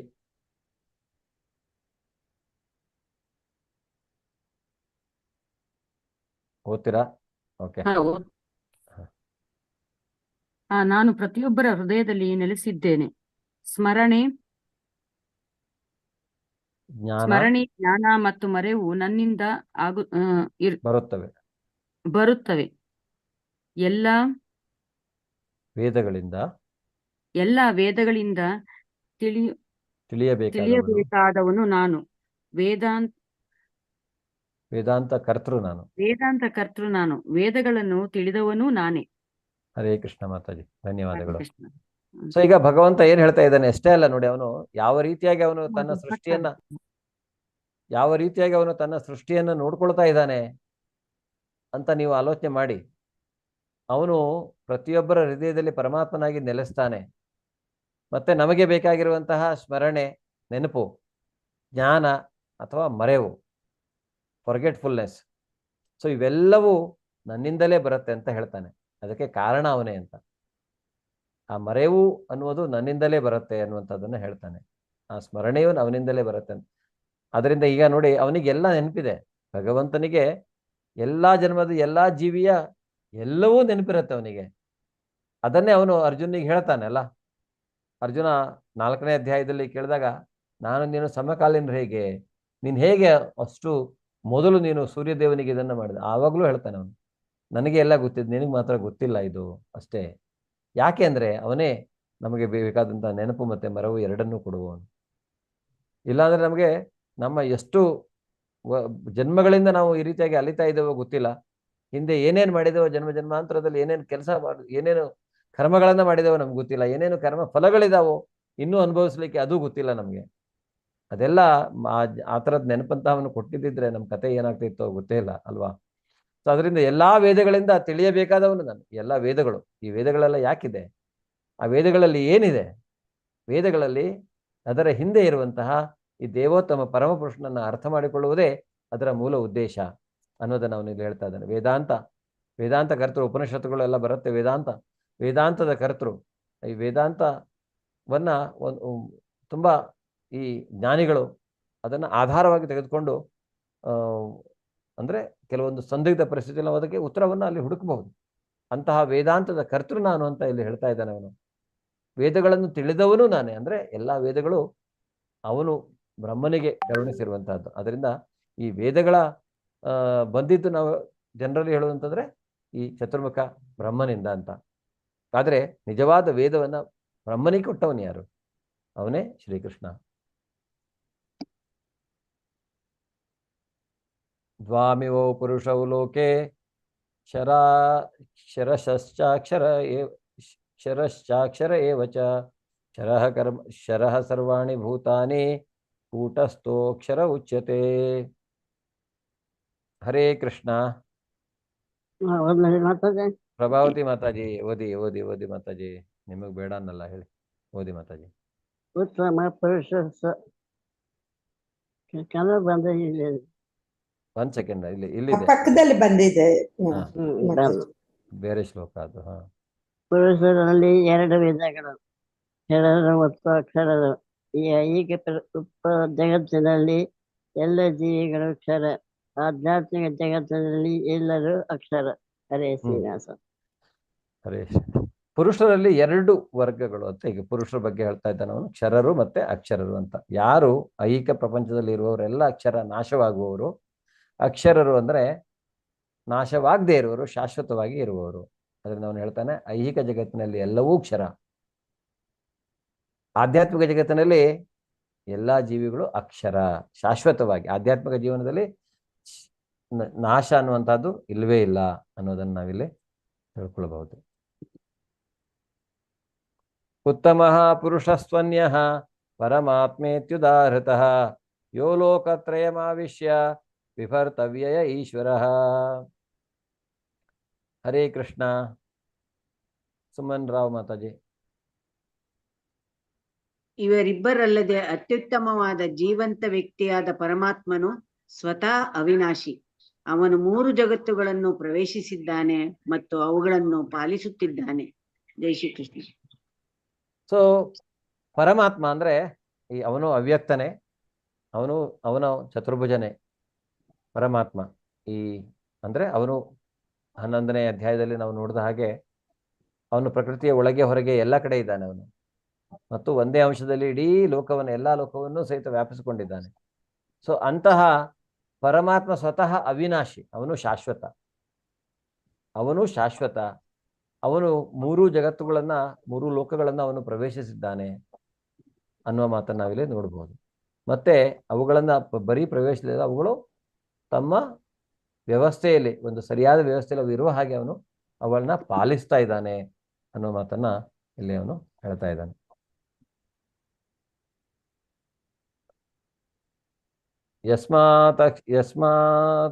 ಯಸ್ಮಾತ್ ಕರಮತೀತೋಹಂ ಅಕ್ಷರಾದಪಿ ಚೋತ್ತಮಃ ಅತೋಸ್ಮಿ ಲೋಕೆ ವೇದೇ ಚ ಪ್ರತಿತಃ ಪುರುಷೋತ್ತಮಃ. ಗಾಯತ್ರಿ ಮಾತಾಜಿ. ಹರೇ ಕೃಷ್ಣ. ನಾನು ಕ್ಷರ ಮತ್ತು ಅಕ್ಷರಗಳಿಗೆ ಅತೀತನು ಮತ್ತು ಅತ್ಯುತ್ತಮನು. ಆದುದರಿಂದ ಪ್ರಪಂಚವು ವೇದಗಳು ಪುರುಷೋತ್ತಮನೆಂದು ನನ್ನನ್ನು ಪ್ರಾರ್ಥನೆ ಮಾಡುತ್ತವೆ. ಹರೇ ಕೃಷ್ಣ. ಹರೇ ಕೃಷ್ಣ. ನಾನು ಚಾರ್ಟಲ್ಲಿ ಒಂದು ಲಿಂಕ್ ಹಾಕಿದ್ದೇನೆ, ಕೊನೆಯದಾಗಿ ಅಲ್ಲಿ ಲೇಟಾಗಿ ಯಾರಾದರೂ ಜಾಯ್ನ್ ಆಗಿದೆ, ಆ ಲಿಂಕ್ ಬಂದಿಲ್ಲ ಅಂದರೆ ಇನ್ನೊಂದ್ಸಲ ಹಾಕ್ತೇನೆ. ಇದು ದೇವಸ್ಥಾನದ ಜೊತೆಗೆ ಸೇವೆಗೆ ನಿಮ್ಮ ಪರ್ಸ್ನಲಿ ಅಥವಾ ಯಾವುದಾದ್ರೂ ಒಂದು ಅಡ್ಮಿನ್ನೋ ಕೋ-ಹೋಸ್ಟೋ ಬೇರೆ ಯಾವುದಾದ್ರೂ ಒಂದು ರೀತಿಯಲ್ಲಿ ಸೇವೆಯಲ್ಲಿ ನಿಮಗೆ ಬಿಡುವಿನ ಸಮಯದಲ್ಲಿ ನೀವೇನಾದರೂ ಮಾಡಲಿಕ್ಕೆ ಅವಕಾಶ ಇರುತ್ತೆ, ಅವಶ್ಯಕತೆ ಇರುವಾಗ ಅಲ್ಲಿ ಸೀನಿಯರ್ ಡಿವೋಟೀಸ್ ನಿಮಗೆ ಕಾಂಟ್ಯಾಕ್ಟ್ ಮಾಡ್ತಾರೆ. ಆ ರೀತಿಯಾಗಿ ಏನಾದರೂ ನಿಮಗೆ ಸಹಾಯ ಮಾಡಬೇಕು ಅಂತ ಅನ್ನುವವರು, ಯಾಕೆಂದರೆ ನೀವು ಈ ರೀತಿಯಾಗಿ ಯಾವುದಾದ್ರೂ ಕೋರ್ಸಲ್ಲಿ ಬಂದು ಹೋಸ್ಟ್ ಆಗ್ಬೋದು, ಭಗವದ್ಗೀತೆಯನ್ನು ಇನ್ನೂ ಸೇವೆ ಮಾಡಿಕೊಂಡು ಕಲ್ತ್ಕೊಂಡು ಇನ್ನೂ ಜಾಸ್ತಿ ಹೆಚ್ಚು ಅದ್ರ ಬಗ್ಗೆ ತಿಳ್ಕೊಳ್ಬೋದು. ಯಾಕೆಂದರೆ ಬರೀ ಒಂದು ಕ್ಲಾಸಿಂದ ನಾವು ಪೂರ್ತಿಯಾಗಿ ಏನಾದರೂ ಅರ್ಥ ಮಾಡ್ಕೊಳ್ಳೋದಿವಿ ಅಂತ ಗೊತ್ತಿಲ್ಲ. ಉದಾಹರಣೆಗೆ ಪ್ರಭಾವತಿ ಮಾತಾಜಿ 96 ಇಯರ್ಸ್, ಅವರು ಈಗೂ ಬರ್ತಾ ಇದ್ದಾರೆ. ಎಷ್ಟು ಕ್ಲಾಸ್ ಅಟೆಂಡ್ ಮಾಡಿದ್ದಾರೆ ನನಗೇ ಗೊತ್ತಿಲ್ಲ ಮಾತಾಜಿ ಅಲ್ವಾ. ಸೊ ಅಂದರೆ ನೀವು ಪದೇ ಪದೇ ಸೇರ್ಕೋಬಹುದು, ಬೇರೆ ಬೇರೆ ರೀತಿಯಾದಂಥ ನಿಮ್ಮ ಸೇವೆಯನ್ನು ಕೊಡಬಹುದು ಭಗವಂತನಿಗೋಸ್ಕರ. ಭಗವಂತ ಹೇಗೆ ನಮಗೆ 12ನೇ ಅಧ್ಯಾಯದಲ್ಲಿ ಹೇಳಿದ್ದಾನೆ, ಯಾವುದಾದ್ರೂ ಒಂದು ರೀತಿಯಲ್ಲಿ ನೀನು ನನ್ನ ಕುರಿತಾಗಿ ನನಗೆ ಸಂಬಂಧಿಸಿದ ಕೆಲಸಗಳನ್ನು ನೀನು ಮಾಡು ಅಂತ. ಆ ರೀತಿಯಾಗಿ ನೀವು ಜೀವನದಲ್ಲಿ ಬೇರೆ ಏನನ್ನಾದರೂ ಮಾಡ್ತಾ ಇರಬಹುದು, ಆದರೆ ಸ್ವಲ್ಪ ಸಮಯ ನಿಮಗೆ ಇರುವಂತಹ ಸಮಯವನ್ನು ನೀವು ಇಲ್ಲಿ ಕೊಡಬೇಕು ಅಂತ ಹೇಳಿದರೆ ಈ ಫಾರ್ಮನ್ನು ಫಿಲ್ ಮಾಡಿ, ಖಂಡಿತವಾಗಿ ಅಲ್ಲಿ ನಂಬರ್ ಇರುತ್ತೆ. ಸೊ ನಾವು ಅದನ್ನು ನೋಟ್ ಡೌನ್ ಮಾಡಿಕೊಂಡು ಯಾರಾದರೂ ಸೀನಿಯರ್ ಡಿವೋಟಿ ನಿಮಗೆ ಕಾಂಟ್ಯಾಕ್ಟ್ ಮಾಡ್ತಾರೆ. ಮತ್ತು ಯಾವಾಗ ಸೇವೆಯ ಅವಶ್ಯಕತೆ ಇದೆಯೋ ಆವಾಗ ನೀವು ಅವ್ರ ಜೊತೆ ಸೇರಿಕೊಂಡು ನಿಮಗೆ ಆ ರೀತಿಯಾಗಿ ನೀವು ಮಾಡ್ಬೋದು. ಓಕೆನಾ? ಹರೇ ಕೃಷ್ಣ. ದಯವಿಟ್ಟು ಫಿಲ್ ಮಾಡಿ. ಗುರುಜಿ, ಇನ್ನು ನನ್ನದೊಂದು ಕ್ವಶನ್. ಹಾ. ಇದು ನಮ್ಮಲ್ಲಿ ನೀವು ಇನ್ನೊಂದು ಗ್ರೂಪ್ ಅಲ್ಲಿ ನೋಡಿದೆ, ಚಾಂಟಿಂಗ್ ಇದು ಕೌಂಟ್ ಹಾಕಿದೆ. ಅಂದ್ರೆ ಒಬ್ಬೊಬ್ರು ಎಷ್ಟು ಜಪಮಾಲೆ ಅಂತ ಮಾಡಿದ ಅಥವಾ ಎಷ್ಟು ಸರ್ತಿ ಹರೇ ಕೃಷ್ಣ ಹೇಳಿದ್ದು ಅಂತನ, ಅಥವಾ ಆ ಲಿಂಕ್ ಇದ್ರೆ ಬೇರೆಯವರಿಗೆ ಸಹ ಕಳಿಸಿ, ಈಗ ನಾವು ಅವರವರದು ಪ್ರತಿನಿತ್ಯದ ಕೌಂಟ್ ಅದರಲ್ಲಿ ಹಾಕಿ ಕಳಿಸುವಂತದ್ದು ಹಾಗೇನಾದ್ರು ಶುಭ ಉಂಟು? ಮಾತಾಜಿ, ಕ್ಲಾಸ್ ಮುಗಿಲಿ, ನಾನು ನಿಮ್ಮ ಕ್ವಶನ್ ತಗೊಳ್ತೇನೆ. ಓಕೆ, ಸರಿ ಸರಿ ಸರಿ ಸರಿ. ಕೊನೆಯದಾಗಿ ಸೊ ಅವನೇನು ಹೇಳ್ತಾ ಇದ್ದಾನೆ, ನಾನು ಇದು ಯಾಕೆಂದರೆ ಕೆಲವರು ಕ್ಲಾಸ್ ಕೊನೆಗೆ ಬಿಟ್ಟು ಹೋಗ್ಬಿಡ್ತಾರೆ, ಅದಕ್ಕೆ ನಾನು ಅನೌನ್ಸ್ ಮಾಡಿ ಈಗ ಹೇಳಿದ ಇನ್ಫಾರ್ಮೇಷನು. ಸೊ ನಿಮ್ಮ ಕ್ವಶನ್ಗೆ ಆನ್ಸರ್ ಖಂಡಿತವಾಗಿಯೂ ನನಗೆ ಗೊತ್ತಿರೋದನ್ನು ನಾನು ಹೇಳ್ತೇನೆ, ಗೊತ್ತಿಲ್ಲ ಅಂದರೆ ನಾನು ಆಮೇಲೆ ನಾಳೆ ಆನ್ಸರ್ ಮಾಡ್ಬೋದು. ಓಕೆ, ನಾನು ಕ್ಷರ ಮತ್ತು ಅಕ್ಷರಗಳಿಗೆ ಅತೀತನು. ಅವನಿಗೆ ಕ್ಷರನೂ ಅಲ್ಲ, ಅಕ್ಷರ ಅವನು ಅದರ ಹೊರಗಡೆ. ಲೆಕ್ಕ ಹಾಕಿ, ಇವನು ಈಗ ಅವನು ನಾಶವಾಗುವವನು ಅಲ್ಲ, ನಾಶವಾಗದೇ ಇರುವವನು ಅಲ್ಲ. ಯಾರು ಮ್ಯೂಟ್ ಮಾಡ್ಕೊಳ್ಳಿ ಪ್ಲೀಸ್, ಯಾರ್ದು ಅನ್ಮ್ಯೂಟ್ ಇದೆ. ಸೊ 1 ಸೆಕೆಂಡ್, ಯಾರ್ದು ಅನ್ಮ್ಯೂಟ್ ಇದೆ, ಮ್ಯೂಟ್ ಮಾಡ್ಕೊಳ್ಳಿ. ಓಕೆ. ಪ್ರಪಂಚ ಮತ್ತೆ ವೇದಗಳು ಪುರುಷೋತ್ತಮನೆಂದು ನನ್ನನ್ನು ಯಾಕೆಂದ್ರೆ ಅವನು ಉತ್ತಮ, ಪುರುಷರಿಗೆ ಅತ್ಯಂತ ಉತ್ತಮನಾಗಿರುವವನು, ಎಲ್ಲ ದೇವತೆಗಳಿಗೂ ದೇವರು ಅವನು. ಅದರಿಂದ ಅವನು ಕ್ಷರ ಮತ್ತೆ ಅಕ್ಷರಕ್ಕೆ ಎರಡಕ್ಕೂ ಅತೀತನಾಗಿರುವುದರಿಂದ ಅವನನ್ನ ದೇವೋತ್ತಮ, ಪುರುಷೋತ್ತಮ ಅಂತ ನಾವು ಅವರನ್ನ, ಈ ಕಾರ್ತಿಕ ಮಾಸವನ್ನ ಪುರುಷೋತ್ತಮ ಮಾಸ ಅಂತ ನಾವು ಆಚರಿಸ್ತೇವೆ. ಆ ಕಾರ್ತಿಕ ಮಾಸದಲ್ಲಿ ಈ ಪುರುಷೋತ್ತಮ ಏನಿದೆಯಲ್ಲ, ಈ 15ನೇ ಅಧ್ಯಾಯವನ್ನ ನಾವು ಪ್ರತಿನಿತ್ಯ ಓದಬೇಕಂತೆ. ಸೊ ಅವನು ಆ ರೀತಿಯಾಗಿ ಅವನನ್ನು ಪುರುಷೋತ್ತಮನೆಂದು ಇಡೀ ಪ್ರಪಂಚ ಅವನನ್ನು ಪ್ರಾರ್ಥನೆ ಮಾಡುತ್ತೆ. ಯಾಕೆ ಅನ್ನೋದನ್ನು ಅವನು ಹೇಳ್ತಾನೆ. ಸೊ ಎಲ್ಲ ದೇವತೆಗಳು ಸಹಿತ ಅವನ ಹತ್ರನೇ ಹೋಗ್ತಾರೆ, ಸೊಲ್ಯೂಷನ್ ಇಲ್ಲ ಅಂದರೆ, ಸಂಕಷ್ಟ ಬಂದಾಗ ಪ್ರತಿಯೊಂದು ದೇವತೆಗಳು. ಅದೇ ರೀತಿಯಾಗಿ ಭೂಮಿ ತಾಯಿಯು ಕಷ್ಟದಲ್ಲಿದ್ದಾಗ, ಅಧರ್ಮ ಚಂಡವಾಡ್ತಾ ಇದ್ದಾಗ ಬ್ರಹ್ಮನ ಹತ್ರ ಹೋಗಿ, ಬ್ರಹ್ಮ ಶಿವ ಎಲ್ಲರೂ ಸೇರಿ ನಾರಾಯಣನ ಹತ್ರ ಹೋಗ್ತಾರೆ. ಆಗ ಅವನು ಹೇಳ್ತಾನಿಲ್ಲ, ನಾನು ಅವತಾರ ಮಾಡ್ತೇನೆ ಇದಕ್ಕೆ ಸೊಲ್ಯೂಷನ್ ಕಂಡಿಡ್ಲಿಕ್ಕೆ ಅಂತ. ಅವನು ಆಮೇಲೆ ಕೃಷ್ಣನಾಗಿ ಅವತರಿಸ್ತಾನೆ. ಯೋಮಾಮೇವ ಮಸಮ್ಮೂಢೋ ಜಾನಾತಿ ಪುರುಷೋತ್ತಮಂ ಸರ್ವವಿದ್ ಭಜತಿ ಮಾಂ ಸರ್ವಭಾವೇನ ಭಾರತ. ರಾಮು ಪ್ರಭುಜಿ. ಹರೇ ಕೃಷ್ಣ ಪ್ರಭುಜಿ. ಭರತವಂಶನಾದ ಅರ್ಜುನನೇ, ಯಾರು ನನ್ನನ್ನು ಸಂದೇಹವಿಲ್ಲದೆ ದೇವೋತ್ತಮ ಪರಮ ಪುರುಷನೆಂದು ತಿಳಿಯುತ್ತಾನೋ ಅವನು ಎಲ್ಲವನ್ನು ತಿಳಿದವನು. ಆದ್ದರಿಂದ ಆತನು ಸಂಪೂರ್ಣ ಭಕ್ತಿ ಸೇವೆಯಲ್ಲಿ ನಿರತನಾಗಿರುತ್ತಾನೆ. ಹರೇ ಕೃಷ್ಣ. ಹರೇ ಕೃಷ್ಣ. ಯಾರು ಭಗವಂತನನ್ನ ಸಂದೇಹವಿಲ್ಲದೆ, ಅಲ್ಲಿ ಡೌಟ್ ಅಂತ ಅವಕಾಶ ಇಲ್ಲ ಸರ್. ಭಗವಂತನಿಗೆ ಶರಣಾಗತರಾಗುವಾಗ ಅವಕಾಶನೇ ಇಲ್ಲ ಡೌಟಿಗೆ, ಸಂದೇಹಕ್ಕೆ ಅವಕಾಶವೇ ಇಲ್ಲ ಅಲ್ಲಿ.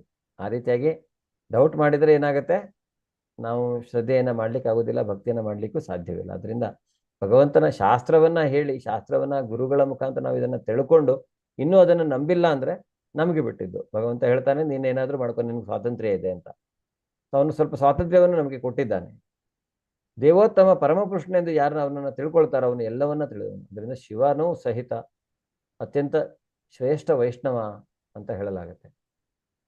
ಅವನು ಸಹಿತ ಯಾವಾಗಲೂ ಅಂದರೆ ಯೋಗ ಮಾಯೆ ಇರತ್ತೆ, ಅವ್ರಿಗೆ ಗೊತ್ತಿರಲ್ಲ. ಅವರಿಗೆ ಭಗವಂತನ ಸಂಪರ್ಕ ಇರತ್ತೆ, ಆದರೆ ಅವರಿಗೆ ಗೊತ್ತಿರಲ್ಲ. ಅಂದರೆ ಈಗ ಯಶೋದೆಗೂ ಸಹಿತ ಹಾಗೆ, ಕೃಷ್ಣನ ಜೊತೆಗೆ ಅಲ್ವಾ, ಅವಳಿಗೆ ಕೃಷ್ಣ ಸ್ವಂತ ಭಗವಂತನೇ ಮಗ, ಆದರೆ ಅವಳಿಗೆ ಅವನು ಜಗದೋದ್ಧಾರಕ ಅಂತ ಗೊತ್ತಿಲ್ಲ ಅವಳಿಗೆ. ಅವಳು ಅವನನ್ನು ಮಗನಂತೆ ನೋಡ್ತಾಳೆ. ಅಂದರೆ ಅದು ಭಗವಂತ ಕರುಣಿಸಿದ ಒಂದು ಸೇವೆ ಮಾಡಲಿಕ್ಕೆ ಅಥವಾ ಭಕ್ತಿ ಮಾಡಲಿಕ್ಕೆ ಒಂದು ಅವಕಾಶ.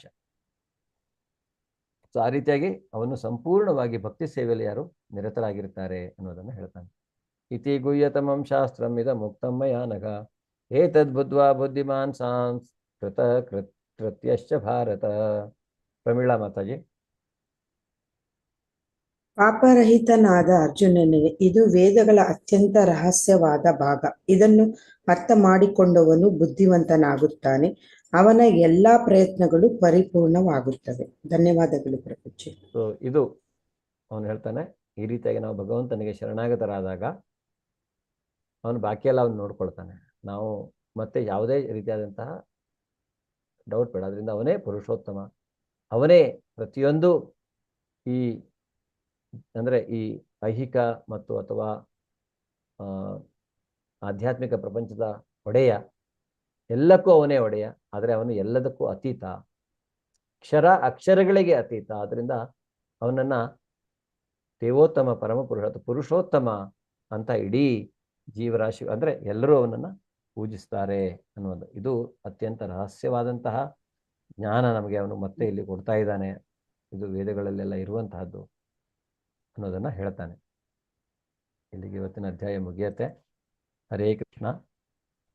ಸೊ ನಾವೆಲ್ಲ ಒಂದು ರೌಂಡ್ ಹರೇ ಕೃಷ್ಣ ಮಹಾಮಂತ್ರ ಜಪಿಸೋಣ. ದಯವಿಟ್ಟು ಇರಿ, ಪ್ರಶ್ನೋತ್ತರ ಮುಗಿಸಿ ನಾವು ಹರೇ ಕೃಷ್ಣ ಮಹಾಮಂತ್ರವನ್ನು ಜಪಿಸೋಣ. ಓಕೆ, ಧನ್ಯವಾದಗಳು. ಈಗ ಮಾತಾಜಿ ಹೇಳಿ ನಿಮ್ಮ ಪ್ರಶ್ನೆ, ಅಥವಾ ಬೇರೆ ಚಾಟಲ್ಲಿ ಏನೋ ಇದೆ. ನಮ್ಮ ಪ್ರವೀಣ ಮಾತಾಜಿ ಇಲ್ಲ, ನಾನೇ ಮಾತಾಡ್ತಾ ಇದ್ದೀನಿ. ಅಟೆಂಡೆನ್ಸ್ ಬಂದು ಕಳಿಸಿ ಕೊಡ್ತೀರಾ? Attendance link. Okay, attendance link. Sorry, ನೀವು ಮೊದಲೇ ಕೇಳ್ಬೋದಿತ್ತಲ್ಲ ಈ ಒಂದು ವಿಷಯ. ಓಕೆ, ನಾನು ಅವತ್ತೇ ತರಿಸ್ಬಿಡ್ತಿದ್ದೆ, ಮಾತಾಜಿ ಮಾಡ್ತಾ ಇದ್ರು. ನನಗೆ ಅದ್ರ ಬಗ್ಗೆ ಲಕ್ಷ್ಯನೇ ಇಲ್ಲ. ಅಟೆಂಡೆನ್ಸ್ ಲಿಂಕ್ ಕೇಳ್ತೇನೆ ಅವರಿಗೆ. 1 ಸೆಕೆಂಡ್.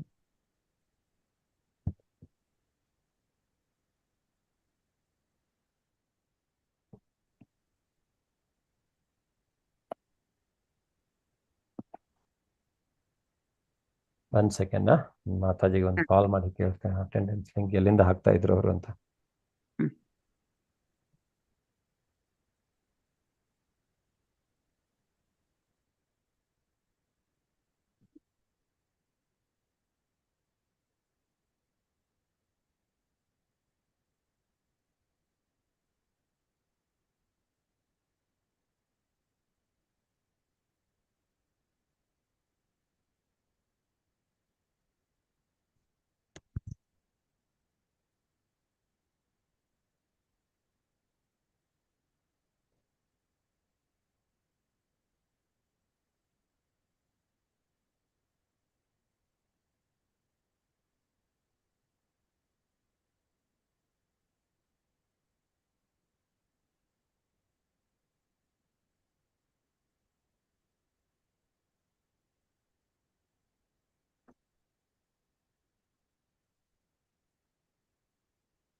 One second.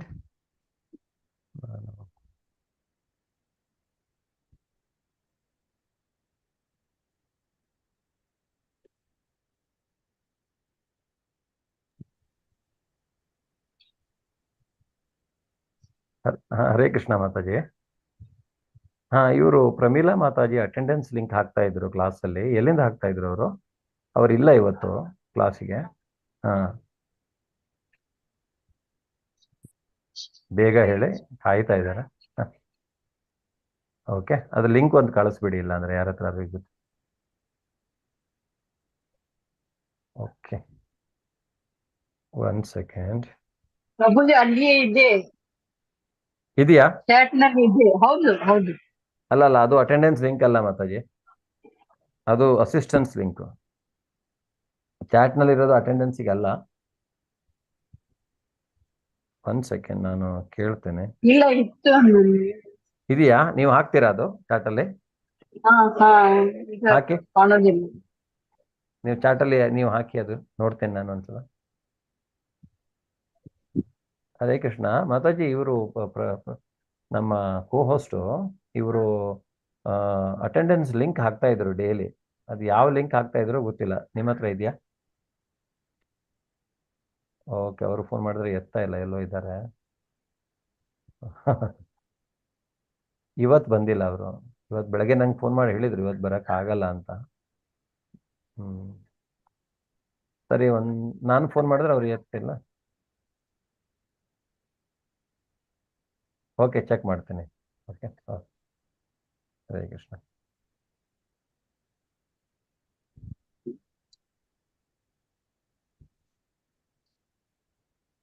ನಾಳೆನೆ ಕಳ್ಸ್ಲಿ ಬಿಡಿ, ಕಳ್ಸಿದ್ರು ಯಾರು? ಯಾರೋ ಕಳಿಸಿದಾರಲ್ಲ. ಪ್ರಭುಜಿ ನಾ ಡೈಲಿ ಅಟೆಂಡೆನ್ಸ್ ಹಾಕ್ತೇನೆ, ಅದ್ರ ಲಿಂಕ್ ಕಳ್ಸೇನಿ ಪ್ರಭುಜಿ. ಓಕೆ ಓಕೆ, ಎಲ್ಲರೂ ಅದಕ್ಕೆ ಹಾಕಿ ನಾನು ಹೇಳ್ತೀನಿ ಇವತ್ತು. ಓಕೆ ಓಕೆ ಓಕೆ, ಟ್ರೈ ಮಾಡ್ತೀವಿ ಪ್ರಭುಜಿ, ಅದು try- ಆನ್ ಆದ್ರೆ ಮಾಡ್ತೀವಿ, ಇಲ್ಲ try ಅಂದ್ರೆ ಮಾಡಿ. ತೊಂದ್ರೆ ಇಲ್ಲ, ಏನ್ ತೊಂದ್ರೆ ಇಲ್ಲ ಅನ್ಕೊಂತೆ. ನಾನು ಹೇಳ್ತೇನೆ. ಹಾ. ನಾನು ಸ್ಕ್ರೀನ್ ಶಾಟ್ ತಗೊಂಡಿದ್ದೀನಿ ಹಾ. ಅಟೆಂಡೆನ್ಸ್ ಇದು. ಇದೆ, ಹಾಕಿ, ಕರೆಕ್ಟ್ ಆಗಿದೆ. ಓಕೆ, ಈ ಲಿಂಕಲ್ಲೇ ಸಬ್ಮಿಟ್ ಮಾಡಿ. ಓಕೆ, ರೆಕಾರ್ಡ್ ಆಗುತ್ತೆ. ಪ್ರಭುಜಿ ಆ ಲಿಂಕ್ ಅಲ್ಲಿ ಇದು ಜಿಮೇಲ್ ಅಕೌಂಟ್ ಇದೆ, ಅವ್ರು ಸೆಲೆಕ್ಟ್ ಮಾಡಿ ಅಂತ ಹೇಳಿ ಪ್ರಭುಜಿ. ಓಕೆ ಓಕೆ, ಅವರು ಓಕೆ, ಎಲ್ಲರೂ ಜಿಮೇಲ್, ಅದೇ ನಿಮ್ಮ ಜಿಮೇಲ್ ಅಕೌಂಟ್ ಹಾಕಿ, ಜಿಮೇಲ್ ID ಹಾಕಿ, ನೀವು ನಿಮ್ಮ ನೇಮು ಫೋನ್ ನಂಬರು ಹಾಕಿದ್ರೆ ಡೈಲಿ ಮಾಡ್ತಾರಲ್ಲ ಪ್ರಭುಜಿ ಅವರು ಮಾಡ್ತಾರೆ ಅವ್ರ ಹತ್ರ. ಓಕೆನಾ, ಎಲ್ಲರೂ ಹಾಗೆ ಮಾಡಿ. ಈ ಲಿಂಕಲ್ಲಿ ನಿಮ್ಮ ಅಟೆಂಡೆನ್ಸ್. ಧನ್ಯವಾದಗಳು ಪ್ರಭುಜಿ, ತುಂಬ ಧನ್ಯವಾದಗಳು. ಓಕೆ, ಸೊ ಓಕೆ, ಈಗ ಮಾತಾಜಿಯವರೇ, ಶುಭ ಮಾತಾಜಿ, ಈಗ ನಿಮ್ಮ ಪ್ರಶ್ನೆ ಹೇಳಿ. ಒಂದು, ನೀವೇನೋ ಹೇಳ್ತಿದ್ರಿ ಅಲ್ಲೆಲ್ಲ ನಾವು ಎಲ್ಲೆಲ್ಲೋ ಹುಟ್ಟುತ್ತೇವ ಅಂತ ಬೇರೆ ಬೇರೆ ದೇಶಗಳಲ್ಲಿ.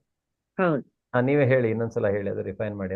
ಅದು ಅಂತಂದ್ರೆ ನಮ್ಮಲ್ಲಿ ಈಗ ಒಂದು ಸಂಸ್ಕಾರ ಇದೆ. ನಮ್ಮಲ್ಲಿ ನಮ್ಮ ಮಾತೃಭೂಮಿಯಲ್ಲೇ ಬಂದು ಇಲ್ಲಿ ಒಂದು ಮಗು ಜನ್ಮ ತಾಳಿದ್ರೆ ಇಲ್ಲಿದ್ದೇ ಒಂದು ಆತ್ಮವನ್ನ ಹಿಡಿದು ಅದು ಇದಾಗತ್ತೆ ಅಂತ ಹೇಳಿ, ಅಲ್ಲಿಂದ ಮಗುವಿಗೆ ಸಂಸ್ಕಾರಗಳೆಲ್ಲ ಬರತ್ತೆ ಅಂತ.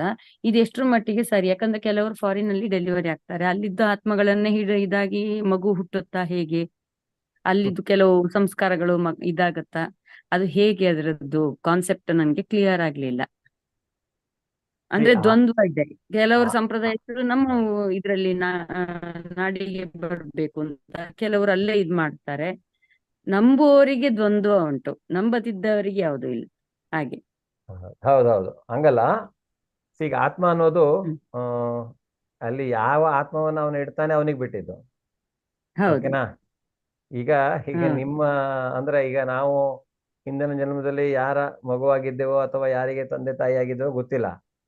ಆದ್ರೆ ಈ ಜನ್ಮದಲ್ಲಿ ಮತ್ತೆ ಯಾರಿಗೆ ತಂದೆ ತಾಯಿ ಆಗ್ತಾ ಇದೆಯೋ ನಮಗೂ ಗೊತ್ತಿಲ್ಲ. ಆತ್ಮವನ್ನ ಇಡುವವನು ಅವನು. ಆದ್ರೆ ಆ ಒಂದು ಆತ್ಮ, ಸಂಸ್ಕಾರವಂತ ಆತ್ಮ ಅಂದ್ರೆ ಅದಕ್ಕೆ ಈಗ ಸಪೋಸಿಂಗ್ ಈಗ ಕೆಲವೊಂದು ವರ್ಣಾಶ್ರಮ ವ್ಯವಸ್ಥೆಯಲ್ಲಿ ಒಂದೊಂದು ಕುಟುಂಬದಲ್ಲಿ ಒಂದೊಂದು ಆತ್ಮವನ್ನು ತಂದಿಡ್ತಾನೆ ಅವನು. ಸ್ವಲ್ಪ ಅದಕ್ಕೆ ಖಂಡಿತವಾಗಿಯೂ ಬ್ಯಾಕ್ಗ್ರೌಂಡ್ ಅನ್ನೋದು ಇರತ್ತೆ. ಆ ಜೀವಿಗೆ ಬರುವ ಮೊದಲು ಅಲ್ಲಿ ಅವನು ಯಾಕೆ ಕಳಿಸ್ತಾನೆ ಅಂದ್ರೆ ಆ ರೀತಿಯಾಗಿ ಅವನು ಮುಂದುವರಿಸ್ಕೊಂಡು ಹೋಗ್ಲಿ ಅಂತ. ಓಕೆ, ಸೊ ಆದ್ರೆ ಅಲ್ಲಿ ಅಮೆರಿಕಾನಲ್ಲಿ ಇರುವಂತಹ ಒಂದು ಜೀವಾತ್ಮಕ್ಕೆ ಸಂಸ್ಕಾರ ಇರಬಾರ್ದು ಅಂತ ಏನೂ ಇಲ್ಲ. ಆದ್ರೆ ಇರುತ್ತೆ. ಅಂದ್ರೆ ನೀವು ಹೇಳ್ದಂಗೆನೆ ಆ ಒಂದು ಫ್ಯಾಮಿಲಿಯಲ್ಲಿ ಕೆಲವರು ಹೇಳ್ತಾರೆ ಅದೇ ಫ್ಯಾಮಿಲಿ ರಿಪೀಟ್ ಆಗ್ತಾ ಇರುತ್ತೆ, ಅದೇ ಆತ್ಮಗಳು ಮತ್ತೆ ಮತ್ತೆ ಬರುತ್ತವೆ ಅಂತ ಕೆಳಗೆ. ಅಂದ್ರೆ ಈಗ ಕೆಲವರು ಎನ್ಸೆಸ್ಟರ್ಸ್ ಎಲ್ಲ ಅದ್ರ ಬಗ್ಗೆ ನಾವು ಅದ್ರ ಬಗ್ಗೆ ನಾವು ಬೇರೆದೇ ಐ ಥಿಂಕ್ ಕೆಲವು ಪುರಾಣಗಳನ್ನ ಓದಿದಾಗ ನಮಗೆ ಮೋಸ್ಟ್ಲಿ ಅರ್ಥ ಆಗತ್ತೆ. ಅದ್ರ ಬಗ್ಗೆ ಜಾಸ್ತಿ ಸ್ವಲ್ಪ ಸತ್ಯ ಇದೆ ಅಂತ ನನಗೂ ಅನ್ಸತ್ತೆ. ಅದೇ ಕ್ಲಾರಿಟಿ ಇಲ್ಲ. ಕೆಲವರು ಅದೇ ನಮ್ಮ ಇದಕ್ಕೆ ನಾಳೆಲ್ಲ ಬಂದ್ರೆ ಅಂದ್ರೆ ಆತ್ಮ ಸುತ್ತಾಡ್ತಾ ಇರತ್ತೆ, ಅದು ಯಾವ್ದು ಒಂದು ಜೀವಿ ಬರುತ್ತೆ ಅದ್ರೊಳಗೆ ಬಂದು ಸೇರ್ಕೊಳತ್ತೆ ಅಂತ ಆ ತರ ಒಂದು ಅಭಿಪ್ರಾಯ. ಅಲ್ಲ, ಅವನು ಇಡುವವನು ಅವನೇ. ಹೌದು, ಅದಕ್ಕೆ ಈಗ ಕೆಲವೊಂದು ಟೈಮ್ ಏನಾಗತ್ತೆ ಅಂದ್ರೆ ಕೆಲವು ಸಮಯದಲ್ಲಿ ನಾವು ನಾವೇನು ಸಂಪರ್ಕ ಮಾಡ್ತೇವೆ, ಅಂದ್ರೆ ಮಗು ಪಡೆಯಬೇಕು ಅಂತ ಹೇಳ್ಬಿಟ್ಟು ಅದು ಕೆಲವೊಂದು ಕಾಲಘಟ್ಟದಲ್ಲಿ ಮಾಡಬಾರದು ಅಂತೆಲ್ಲ ಇದೆ ಶಾಸ್ತ್ರದಲ್ಲಿ. ಮೂಸಂಜೆ ಟೈಮಿಗೆ ಆತರ ಎಲ್ಲ ಮಾಡೋದಿಲ್ಲ. ಅಂದ್ರೆ ಏನಾಗತ್ತೆ ಆವಾಗ ಈ ಶಿವ, ಈ ಪ್ರೇತೋದ್ಧಾರಕ, ಅವನು ಈ ಪ್ರೇತಾತ್ಮಗಳಿಗೆಲ್ಲ ಶರೀರವನ್ನ ಕೊಡ್ಲಿಕ್ಕೆ ಇದ್ ಮಾಡ್ತಾ ಇರ್ತಾನೆ, ಉದ್ಧಾರ ಮಾಡ್ಲಿಕ್ಕೆ ಅಂತ ಅವನು ಗಣಗಳ ಜೊತೆಗೆ. ಅವನೇನ್ ಮಾಡ್ತಾನೆ, ಈ ಆತ್ಮಗಳನ್ನ ಈ ತರ ಯಾರು ಅಂದ್ರೆ ಕೆಲವು ಅಂತಲ್ಲಿ ಹುಟ್ಟಿಸ್ಬಿಡ್ತಾನೆ ಅವನು, ತಗೊಂಡೋಗಿ ಅಲ್ಲಿ ಶರೀರಕ್ಕೆ ಅಂತ. ಸೊ ಅದರಿಂದ ಕೆಲವೊಂದೆಲ್ಲ ಇದೆ, ಆತರ ಮಾಡಬಾರ್ದು ಅನ್ನೋಂಥ ಶಾಸ್ತ್ರ ಹೇಳುತ್ತೆ. ಆದ್ರೆ ಭಕ್ತಿಯಲ್ಲಿರುವಾಗ ನಾವು ಎಲ್ಲದಕ್ಕೂ ವಿರುಕ್ತಿಯನ್ನ ಅಂದ್ರೆ ಅದ ಆಸಕ್ತಿಯನ್ನ ಜಾಸ್ತಿ ಇಟ್ಕೊಳ್ಳೋದಿಲ್ಲ. ಅಂತದಕ್ಕೆಲ್ಲ ಆಸಕ್ತಿ ಪಡಬಾರದು ಜಾಸ್ತಿ ಅಂತಾನೆ ಶಾಸ್ತ್ರ ಹೇಳತ್ತೆ. ಅಥವಾ ಭಕ್ತಿ ಮಾಡುವುದು, ಅದರಲ್ಲಿಯೂ ಭಕ್ತಿ ಮಾಡುವಾಗಲಂತೂ ಸ್ಪೆಷಲ್ ಆಗಿ. ಕರೆಕ್ಟ್. ಮತ್ತೆ ಮತ್ತೊಂದು ಕ್ವಶನ್ ಇದ್ದದ್ದು, ನಮ್ಮಲ್ಲಿ ಈಗ ಯಾರಿಗಾದ್ರೂ ಈಗ ಭಗವದ್ಗೀತೆ ಈಗ ಆನ್ಲೈನ್ ಅಂದ್ರೆ 1 hour ಕೂತ್ಕೊಳ್ಬೇಕಾಗತ್ತೆ. ಅದಾಗದಿಲ್ಲ ಅಂತಂದ್ರೆ ಮನೆಯಲ್ಲಿ ಈಗ ಅವರ ಪುರ್ಸೊತ್ತು ಟೈಮ್ ನಲ್ಲಿ ಚಾಂಟಿಂಗ್ ಮಾಡಿ, ಆ ಚಾಂಟಿಂಗ್ ಮಾಡಿದ್ದು ಕೌಂಟ್ ಅನ್ನ ನಮ್ಮ ವಾಟ್ಸಪ್ ಗ್ರೂಪ್ ಅಲ್ಲಿ ಕಳಿಸುವಂತದ್ದು, ಹಾಗೆ ಏನಾದ್ರೂ ಒಂದು ವ್ಯವಸ್ಥೆ ಉಂಟಾ ಅಂತ ಹೇಳಿ. ಇದೆ. ಆದ್ರೆ ನಾವು ಜನರಲಿ ಚಾಂಟಿಂಗ್ ಇದು ಒಂದು ಡಿವೋಟೀಸ್ ಗ್ರೂಪ್ ಇರುತ್ತೆ. ಆ ಡಿವೋಟೀಸ್ ಗ್ರೂಪ್ ಅಲ್ಲಿ ನೀವು ಹೇಳ್ಬಹುದು ನಾನು ಇಷ್ಟು ಚಾಂಟ್ ಮಾಡಿದ್ದೀನಿ ಅಂತ. ಆದ್ರೆ ಇನ್ನೊಂದು ಗ್ರೂಪ್ ಇದೆ, ಯಾರು 16 ರೌಂಡ್ ಡೈಲಿ ಮಾಡ್ತಾರೋ ಅವ್ರದೇ ಒಂದು ಬೇರೆ ಗ್ರೂಪ್ ಇದೆ. 16 ರೌಂಡ್ ಪ್ರತಿನಿತ್ಯ ಯಾರು ಮಾಡ್ತಾರೋ ಅವ್ರದೇ ಒಂದು ಬೇರೆ ಗ್ರೂಪ್ ಇದೆ. 1 ರೌಂಡ್ 2 ರೌಂಡ್ ಅಂದ್ರೆ 1 ರೌಂಡ್ ಅಂದ್ರೆ 108 ಹೇಳ್ಬೇಕು. 108 1 ರೌಂಡ್ 108 ಸಲ ಹರೇ ಕೃಷ್ಣ ಕೃಷ್ಣ ಕೃಷ್ಣ ಹರೇ ಹರೇ ರಾಮ್ ರಾಮ್ ರಾಮ್ ನಾವ್ ಮಾಡ್ತೀವಲ್ಲ ಈಗ ಪ್ರತಿ ಕ್ಲಾಸ್ ಆದ್ಮೇಲೆ 1 ರೌಂಡ್ ಮಾಡ್ತೀವಿ, ಅದು 108 ಬಾರಿ. ಓಕೆ, ಸೊ ಅದು ಅಟ್ ಲೀಸ್ಟ್ ಅಲ್ಲಿಂದ ಶುರು ಮಾಡಬೇಕು ನೀವು. ಆಮೇಲೆ ನೀವು ಹಾಗೆ ಭಕ್ತಿ ಮಾರ್ಗದಲ್ಲಿ ಸ್ವಲ್ಪ ಮುಂದೆ ಹೋದಾಗೆ ಆ ಕೌಂಟ್ ಅನ್ನ ಜಾಸ್ತಿ ಮಾಡ್ಬೇಕು. ಯಾಕೆಂದ್ರೆ ಅವಾಗ ಮನಸ್ಸು ಅನ್ನುವಂಥದ್ದು ಏನಾಗಿದೆ ಸ್ಫೂರ್ತಿಯಾಗಿ ಭಗವಂತನಲ್ಲಿ ನೆಲೆಸುತ್ತೆ. ಅವಾಗ ಈ ಬಹುಶಾಖಾಮನ್ ಅಂತ ಆದ್ರೆ ಹಲವಾರು ಶಾಖೆಗಳಿರುವಂತಹ ಮನಸ್ಸಾಗಲ್ಲ ಅಂತ. ಸೊ ಇಲ್ಲ ಅಂದ್ರೆ ಮನಸ್ಸು ಭ್ರಮೆಗೊಳಗಾಗ್ಬಿಡುತ್ತೆ. ತುಂಬಾ ಮನಸ್ಸನ್ನ ಹಿಡಿತದಲ್ಲಿ ನಾವು ಇಟ್ಕೊಳ್ಬೇಕಂದ್ರೆ ಹರಿನಾಮಸ್ಮರಣೆ ಬಹಳ ಇದರಿಂದ ಸೇವ್ ಮಾಡುತ್ತೆ. ಅದು ನೀವು ಮಾಡ್ಬೇಕು ಅನುಭವಿಸ್ಬೇಕು ಅದನ್ನು. ಹರಿನಾಮಸ್ಮರಣೆ ಜಪಯಜ್ಞವೇ ಕಲಿಯುಗಕ್ಕೆ ಒಂದು ದೊಡ್ಡ ಔಷಧಿ ಅದು. ಯಾವ ಬೇರೆ ಔಷಧಿ ಬೇಡ. ಈಗ ನಾಳೆ ಏಕಾದಶಿ ಇದೆ, ಸ್ವಲ್ಪ ಅದರ ಜೊತೆಗೆ ಮನಸ್ಸನ್ನ ಹಿಡಿತದಲ್ಲಿ ಇಟ್ಕೊಳ್ಳೋದಕ್ಕೆ ಇಂಥ ಕೆಲವೊಂದು ವ್ರತವನ್ನ ಮಾಡ್ಬೇಕು. ಏಕಾದಶಿ ಅಂತ ವ್ರತ ಮಾಡೋದ್ರಿಂದ ಏನಾಗುತ್ತೆ, ಆಕ್ಚುಲಿ ವೈಷ್ಣವ ಕ್ಯಾಲೆಂಡರ್ ಅಲ್ಲಿ ಒಂದಿನ ಲೇಟ್ ಆಗಿ ಬರುತ್ತೆ, ಕೆಲವೊಂದು ಟೈಮ್ ಸೇಮ್ ಡೇ ಬರುತ್ತೆ. ಆದ್ರೆ ಇಸ್ಕಾನ್ ಅಲ್ಲಿ ನಾವು ಏನ್ ಮಾಡ್ತಾ ಇದೀವಿ ಅಂದ್ರೆ ನಾಳೆ ಆಚರಿಸ್ತಾ ಇದ್ವಿ ನಾವು. ಅದು ನೀವು ಭಕ್ತಿ ನಮ್ದೊಂದು ನೀವು ಒಂದ್ಸಲ ಡಿವೋಟೀಸ್ ಗ್ರೂಪ್ ಅಲ್ಲಿ ನೀವೀಗ ಎನ್ರೋಲ್ ಆದ್ಮೇಲೆ ನಿಮ್ಗೆ ಅದು ನಾಳೆ ಅದೆಲ್ಲ ಬರುತ್ತೆ, ಇನ್ಫಾರ್ಮೇಶನ್ ಶೇರ್ ಮಾಡ್ತೇವೆ ನಾವು ರೆಗ್ಯುಲರ್ ಆಗಿ. ಅನೌನ್ಸ್ಮೆಂಟ್ ಅಂತ ಒಂದು ಗ್ರೂಪ್ ಇದೆ, ಅದು ಏನೋ ಬರ್ತಾ ಇದೆ ಮೆಸೇಜ್ ಅನೌನ್ಸ್ಮೆಂಟ್ ಅಂತ. ಹೌದೌದು. ಹರೇ ಕೃಷ್ಣ ಮಾತಾಜಿ. ಹರೇ ಕೃಷ್ಣ ಪ್ರಭುಜಿ. ನಾಳೆಯಿಂದ ನಿರ್ಜಲ, ನಾಳೆ ನಿರ್ಜಲ ಏಕಾದಶಿ. ಆ ಏಕಾದಶಿಯನ್ನ ನಾವು ಮಾಡಿದ್ದೇನೆ. 2-3 ಸಲ ಮಾಡಿದ್ದೇನೆ, ಮತ್ತೆ ಹೆಡೇಕ್ ಆಗ್ಲಿಕ್ಕೆ ಸ್ಟಾರ್ಟ್ ಆಯ್ತು. ಪ್ರಭುಪಾದರು ಹೇಳ್ತಾರೆ, ಸ್ಪೆಷಲಿ ಭಕ್ತಿ ಸೇವೆಯಲ್ಲಿ ಇರುವವರಿಗೆ ಕೆಲವರೆಲ್ಲ ಅವ್ರು ಬಂದಾಗ ನಿರ್ಜಲ ಮಾಡ್ತೀನಿ ಅಂತ ಹೇಳ್ಬಿಟ್ಟು ಮಲಗ್ ಬಿಡ್ತಿದ್ರಂತೆ, ನಿದ್ರೆ ಬರುತ್ತೆ ಅಂತ ಅವ್ರು ಹೇಳ್ತಿದ್ರಂತೆ. ನೀವು ಅಷ್ಟೊಂದು ಮಾಡಿ ಭಗವಂತನ ಸೇವೆಯಲ್ಲಿ ಇರುವಾಗ ಮಲಗ್ಲಿಕ್ಕಲ್ಲ ನೀವು ಭಗವಂತನ ಸೇವೆ ಮಾಡೋದು. ನೀವು ನಿರ್ಜಲ ಆಗ್ತಿದ್ರೆ ಸ್ವಲ್ಪ ಅಂದ್ರೆ ಬೇರೆ ಬೇರೆ ರೀತಿಯಾದಂತಹ ಇದೆ, ನಿರ್ಜಲನೆ ಮಾಡ್ಬೇಕಂತಿಲ್ಲ. ಆದ್ರೆ ಒಂದೊಂದಕ್ಕೆ ಒಂದೊಂದು ಫಲ ಖಂಡಿತವಾಗಿಯೂ ಇದೆ. ಆದ್ರೆ ನಾಳೆ ಏಕಾದಶಿ ನಿರ್ಜಲ ಏಕಾದಶಿ, ನಾಳೆ ನಿರ್ಜಲ ಮಾಡಿದ್ರೆ ಈ ಇಡೀ ವರ್ಷದ ಏಕಾದಶಿ ವ್ರತವನ್ನ ಮಾಡಿದ ಫಲ ಒಂದೇ ಏಕಾದಶಿಯಿಂದ ಸಿಗತ್ತಂತೆ, ನಿರ್ಜಲ ಏಕಾದಶಿಯಿಂದ ನಾಳೆಗೆ. ಆದ್ರೆ ನಿರ್ಜಲ ಆದ್ರೆ ಮಾಡಿ ಅಷ್ಟೇ, ಆಗದೆ ಇದ್ರೆ ಫೋರ್ಸ್ ಮಾಡಬೇಡಿ. ಇಲ್ಲ ಮಾಡಿದ್ದೇನೆ, ಈಗ ಸ್ವಲ್ಪ ಮದ್ದು ತಗೊಳ್ತೇನೆ ಅಂತ ಹೇಳಿ ನನ್ಗೆ ಬೈತಾರೆ. ಎಷ್ಟು ಇದು ತುಂಬಾ ನೋಡಿ ವಯಸ್ಸು ಇದು ಎಲ್ಲ ನೋಡ್ಕೊಳ್ಳಿ, ತೊಂದರೆ ಇಲ್ಲ. ಯಾಕೆಂದ್ರೆ ಶರೀರವನ್ನು ಸಹಿತ ಕಾಪಾಡ್ಕೊಳ್ಳೇಬೇಕು ನಾವು. ಶರೀರವನ್ನ ಭಕ್ತಿ ಮಾಡ್ತೇನೆ ಅಂತ ಶರೀರ ಇಗ್ನೋರ್ ಮಾಡಕ್ ಆಗಲ್ಲ. ಓಕೆ, ಹರೇ ಕೃಷ್ಣ. ಹರೇ ಕೃಷ್ಣ. ಹರೇ ಕೃಷ್ಣ ರಾಮು ಪ್ರಭುಜಿ. ಹರೇ ಕೃಷ್ಣ ಪ್ರಭುಜಿ.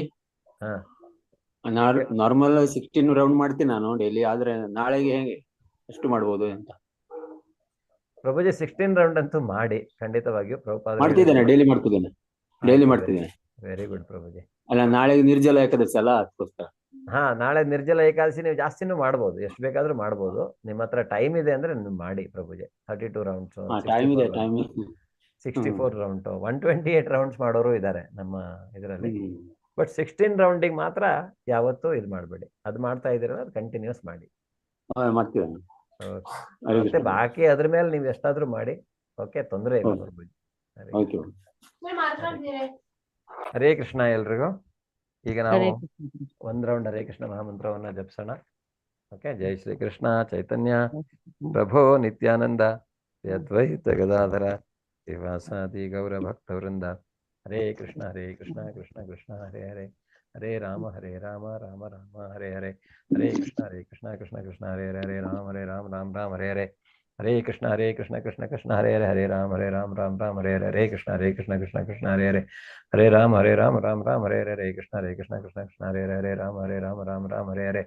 ಹರೇ ಕೃಷ್ಣ ಕೃಷ್ಣ ಕೃಷ್ಣ ಹರೇ ಹರೇ, ಹರೇ ರಾಮ ರಾಮ ರಾಮ ಹರೇ ಹರೇ. ಹರೇ ಕೃಷ್ಣ ಕೃಷ್ಣ ಕೃಷ್ಣ ಹರೇ ಹರೇ. हरे राम राम राम हरे हरे कृष्ण कृष्ण कृष्ण हरे हरे राम राम हरे हरे कृष्ण कृष्ण कृष्ण हरे राम राम हरे हरे कृष्ण कृष्ण कृष्ण हरे राम राम हरे हरे कृष्ण कृष्ण कृष्ण हरे राम राम हरे हरे कृष्ण कृष्ण कृष्ण हरे राम हरे कृष्ण कृष्ण कृष्ण हरे राम राम हरे हरे कृष्ण कृष्ण कृष्ण हरे राम हरे कृष्ण कृष्ण हरे राम राम हरे हरे कृष्ण कृष्ण हरे राम हरे कृष्ण कृष्ण हरे राम राम हरे हरे कृष्ण कृष्ण हरे राम हरे कृष्ण कृष्ण हरे हरे राम राम हरे हरे कृष्ण कृष्ण हरे राम हरे हरे कृष्ण कृष्ण हरे राम हरे कृष्ण हरे राम हरे हरे कृष्ण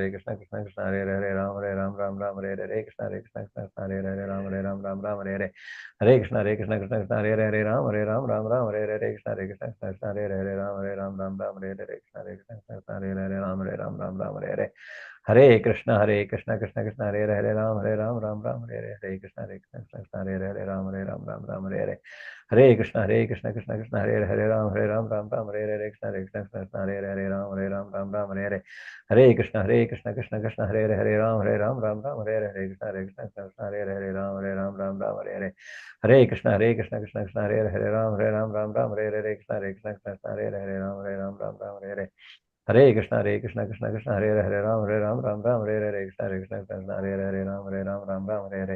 कृष्ण हरे राम हरे कृष्ण कृष्ण हरे राम हरे कृष्ण हरे राम हरे कृष्ण कृष्ण हरे राम हरे कृष्ण हरे कृष्ण हरे राम हरे कृष्ण हरे राम हरे कृष्ण हरे राम हरे कृष्ण हरे कृष्ण हरे राम हरे कृष्ण हरे राम हरे कृष्ण हरे राम हरे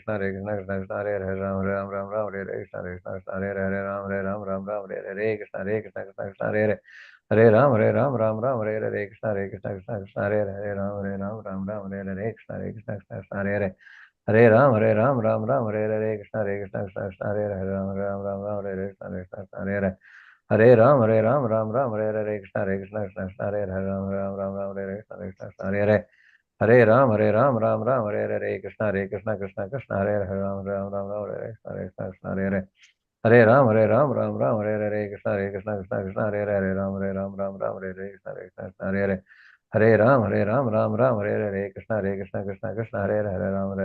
राम हरे कृष्ण हरे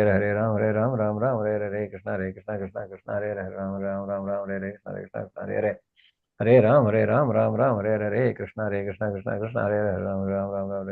हरे राम हरे कृष्ण हरे राम हरे कृष्ण हरे राम हरे कृष्ण हरे राम हरे राम हरे कृष्ण वाञ्छाकल्पतरुभ्यश्च कृपा सिन्धुभ्येव च पतितानां पावनेभ्यो वैष्णवेभ्यो नमो नमः भगवद्गीता ग्रंथराज की जयवागले शीला प्रभुपाद की जयवागले अनंत कोटि वैष्णव वृंद के जयवागले ಎಲ್ಲ ಭಕ್ತರಿಗೂ ಜಯವಾಗಲಿ ಹರೇ ಕೃಷ್ಣ ಎಲ್ರಿಗೂ ಮತ್ತೊಮ್ಮೆ ಧನ್ಯವಾದಗಳು ಹರೇ ಕೃಷ್ಣ ಪ್ರಭುಜಿ ಧನ್ಯವಾದಗಳು ಹರೇ ಕೃಷ್ಣ ಪ್ರಭುಜಿ ಹರೇ ಕೃಷ್ಣ ಪ್ರಭುಜಿ ಧನ್ಯವಾದಗಳು ಪ್ರಭುಜಿ ಹರೇ ಕೃಷ್ಣ ಪ್ರಭುಜಿ